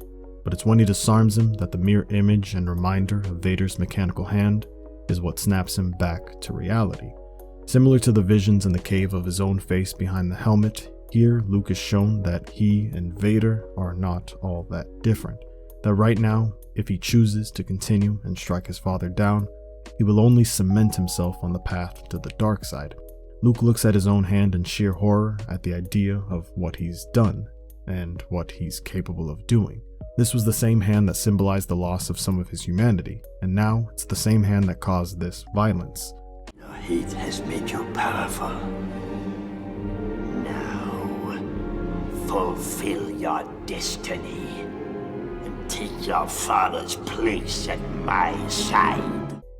Palpatine continues to be the devil whispering evil in Luke's ear, encouraging him to take one final step. But it's in this moment Luke realizes that he still has a choice. I'll never turn to the dark side. You failed, Your Highness. I am a Jedi, like my father before me. So be it, Jedi. Luke chooses peace. He chooses to stand by his ideals and not be corrupted by the dark side. He chooses to make the tough choice rather than the easy one. And most importantly, he chooses to hope and believe in others. Similar to the cave, he realizes that again using his weapon is taking the aggressive approach. So he casts his weapon aside and chooses to stop the fighting once and for all. He defies the idea that once down the dark path forever will it dominate your destiny, as he realizes the same way he believes that his father can be saved after all these years, so can he. He doesn't have to do what the Emperor wants, and he can choose to be better. It's not about being perfect, rather doing the best with the time that's given to us. It takes an immense amount of strength to do what Luke has done, as he's putting his money where his mouth is and prioritizing his ideals, putting his foot down in the river of truth and saying, no, you move. That's why in this moment Luke becomes a Jedi. He's passed his final test. He confronted not only his father, but the devil himself and became a stronger person from it. He didn't allow fear to dictate his actions, and he chose to do what is right. This scene also mirrors that in A New Hope when he says that he wants to be a Jedi like his father, and that's what makes this so poetic, as he says the very same thing at the beginning of his journey at the end. Luke is still proud to be like his father despite his failures. He still sees the good in him and believes that there's a chance to bring him back just like his mother once did, as he's willing to die on that hill just as she did. In this moment, Luke has mastered compassion, the very thing that's essential to a Jedi's life, what truly makes him a luminous being. Luke chooses to love rather than hate, and that's what separates him from others, being greater than an ordinary hero, rather a Jedi Knight. So it's only appropriate that with all the disdain he can muster, the Emperor agrees, and again gives him the props of achieving the rank of Jedi, as Luke's words ring true beyond belief, as the Emperor has failed, and there's nothing he can do about it. With all the power that the universe has to offer the Emperor, he's truly powerless to Luke, as the Force flows through him and he remains a beacon of hope for the galaxy, unbroken by the Emperor's attempts to corrupt him. If you will not be turned, you will be destroyed. The Emperor has failed at breaking Luke's spirit, so now, out of anger, he will break his body. Young fool. Only now, at the end, do you understand? Your feeble skills are no match for the power of the dark side. You have paid the price for your lack of vision. Even though Luke has achieved the goal of becoming a Jedi by facing his fears and conquering them, Palpatine believes it is pointless, as he has the upper hand. But ironically, in the end, Palpatine fails to understand the consequences of his actions, as he harms Vader's son, the one thing that could be seen as a symbol of hope for Anakin, the very person who shares not only blood with Padme, but the same kind of compassion she possessed. This is why Vader wants to make things work with Luke, because he reminds him of the last person he ever loved, and he won't let that opportunity to start over escape him. Now, young Skywalker, you will die. Now that he's done playing with his food, the Emperor goes for the kill, and the joy on his face is as evil as it gets, as the thought of killing another Jedi is the perfect end to the day, attempting to extinguish the last beacon of hope for the rebellion.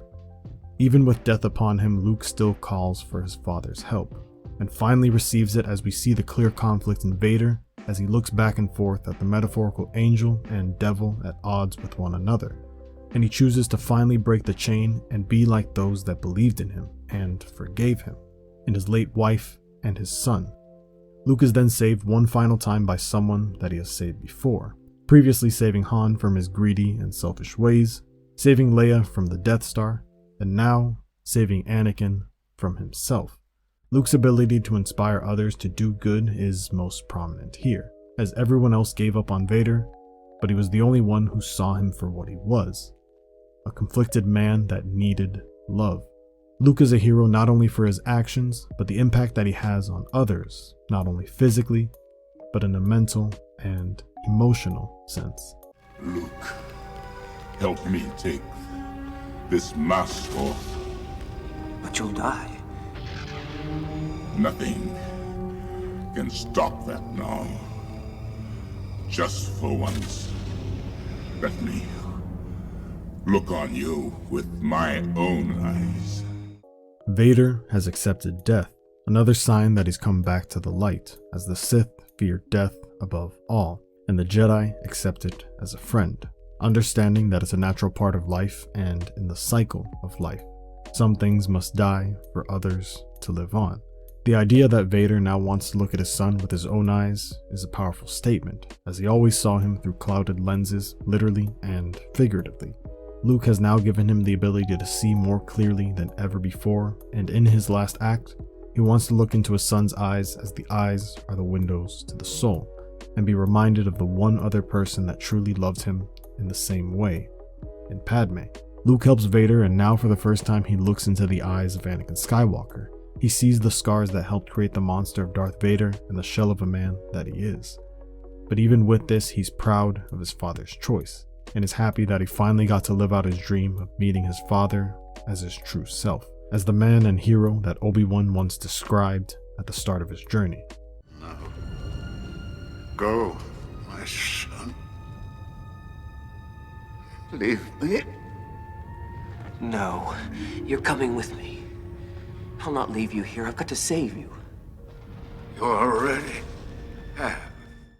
The most powerful thing that Anakin could tell him. Luke didn't save him in the same sense he saved the rebels from the Death Star in A New Hope, or the way he saved Han in this movie, but he saved Anakin in a much more real, personal, and powerful way, giving him life in his final moments. This truly enlarges and captivates the idea of being a hero, as most would think it simply means saving the day. But it can also mean impacting someone else for the better. This amplifies the idea that anyone can be a hero. It goes beyond the idea of physical strength and abilities. You were right. You were right about me. Tell your sister. You were right. This mirroring Padme's death, as she died believing in Anakin, and now he dies, reassuring Luke and Leia that Luke, and in turn Padme, were right about him all along. Luke chose to believe in his father when the world wouldn't, and now he can pass that on to his sister and everyone else, reassuring everyone that it's never too late, that everyone is worth a second chance. You just need to have someone believe in you. Luke has now lost a father figure in Obi-Wan, a mentor in Yoda, and another father in Anakin. But through all this loss, what remains true is what Obi-Wan implied. that they will always be with him, as long as he remembers them and continues to live in their memory and honor them. That's one of the great things about Anakin telling him he was right, as he's encouraging Luke to always be the way that he is, to never change and continue being the hero that he is as it saved him in his final moments. Luke cremates his father, and the circle is now complete. Similar to the start of the saga when it happens to the metaphorical father for Anakin, the same occurs for Luke. Where the funeral of Qui-Gon was a sign of foreboding things to come, for Anakin, it's a cathartic release of the harmony that has been restored to the galaxy. Luke sets Anakin's spirit free, and he does so here symbolically, destroying the suit that was considered his tomb. And now in death, Anakin can finally, for the first time ever, be free and truly live. The galaxy begins to celebrate as peace has finally been achieved, all because a simple farmer followed his heart and had the determination, bravery, and courage to do what he believed was right. Everyone is cheering, clapping, and dancing as the happy ending to the fairy tale came true. Luke sees his father and masters reunited and at peace one final time, proving them all wrong for the better, as they can now enjoy each other's company for eternity and live in harmony. In the end, Luke is able to succeed against Vader and the Emperor, and it's fitting that he was able to, as he's a sculpture of Yoda and Obi-Wan's vision of the ideal Jedi. They gave him the tools, but only he could do something with it, succeeding not because of his strength in the Force, but because of his heart, his compassion, and his belief in others. In the closing scenes of the movie, Obi-Wan, Yoda, and Anakin all look at Luke with pride, as he went on to become the Jedi they wished they could be. From his own failures, Obi-Wan was able to make amends and teach Luke the way he wanted to teach his father. And in the end, even in death, Obi-Wan could be proved wrong for the better, as his brother was immortalized and he's reunited with his best friend once more, an idea that Obi-Wan believed never would be possible. A reminder that anything is possible, and you can always learn from your mistakes. Luke is the classic hero, if there ever was one, truly setting the standard, the quintessential protagonist that starts from nothing and achieves more than he could have ever dreamed of, one that is defined by his actions above all else and stays true to fighting for the greater good despite their hardships, self-doubt, or insecurities. He truly is the hero of 1,000 faces, a legend worth writing about, as anyone can see a bit of themselves in him and be inspired to do the same. He's one of the most human and relatable characters in the series. He's a true symbol of hope and optimism, a great leader and an even better friend, one that will be there for you in a pinch, but more importantly, save you from yourself and inspire you to be a better person. He has the power to move mountains but understands the responsibility behind it and shows compassion above all else. He can be considered the most good or virtuous character in Star Wars, as he stays true to his ideals and philosophy despite the conflict. He was what others strive to be and could even be considered the epitome of a Jedi and a hero. It's because of this and so much more that Luke Skywalker has forever earned a special place in the hearts of audiences as the classic hero and the greatest Star Wars character of all time.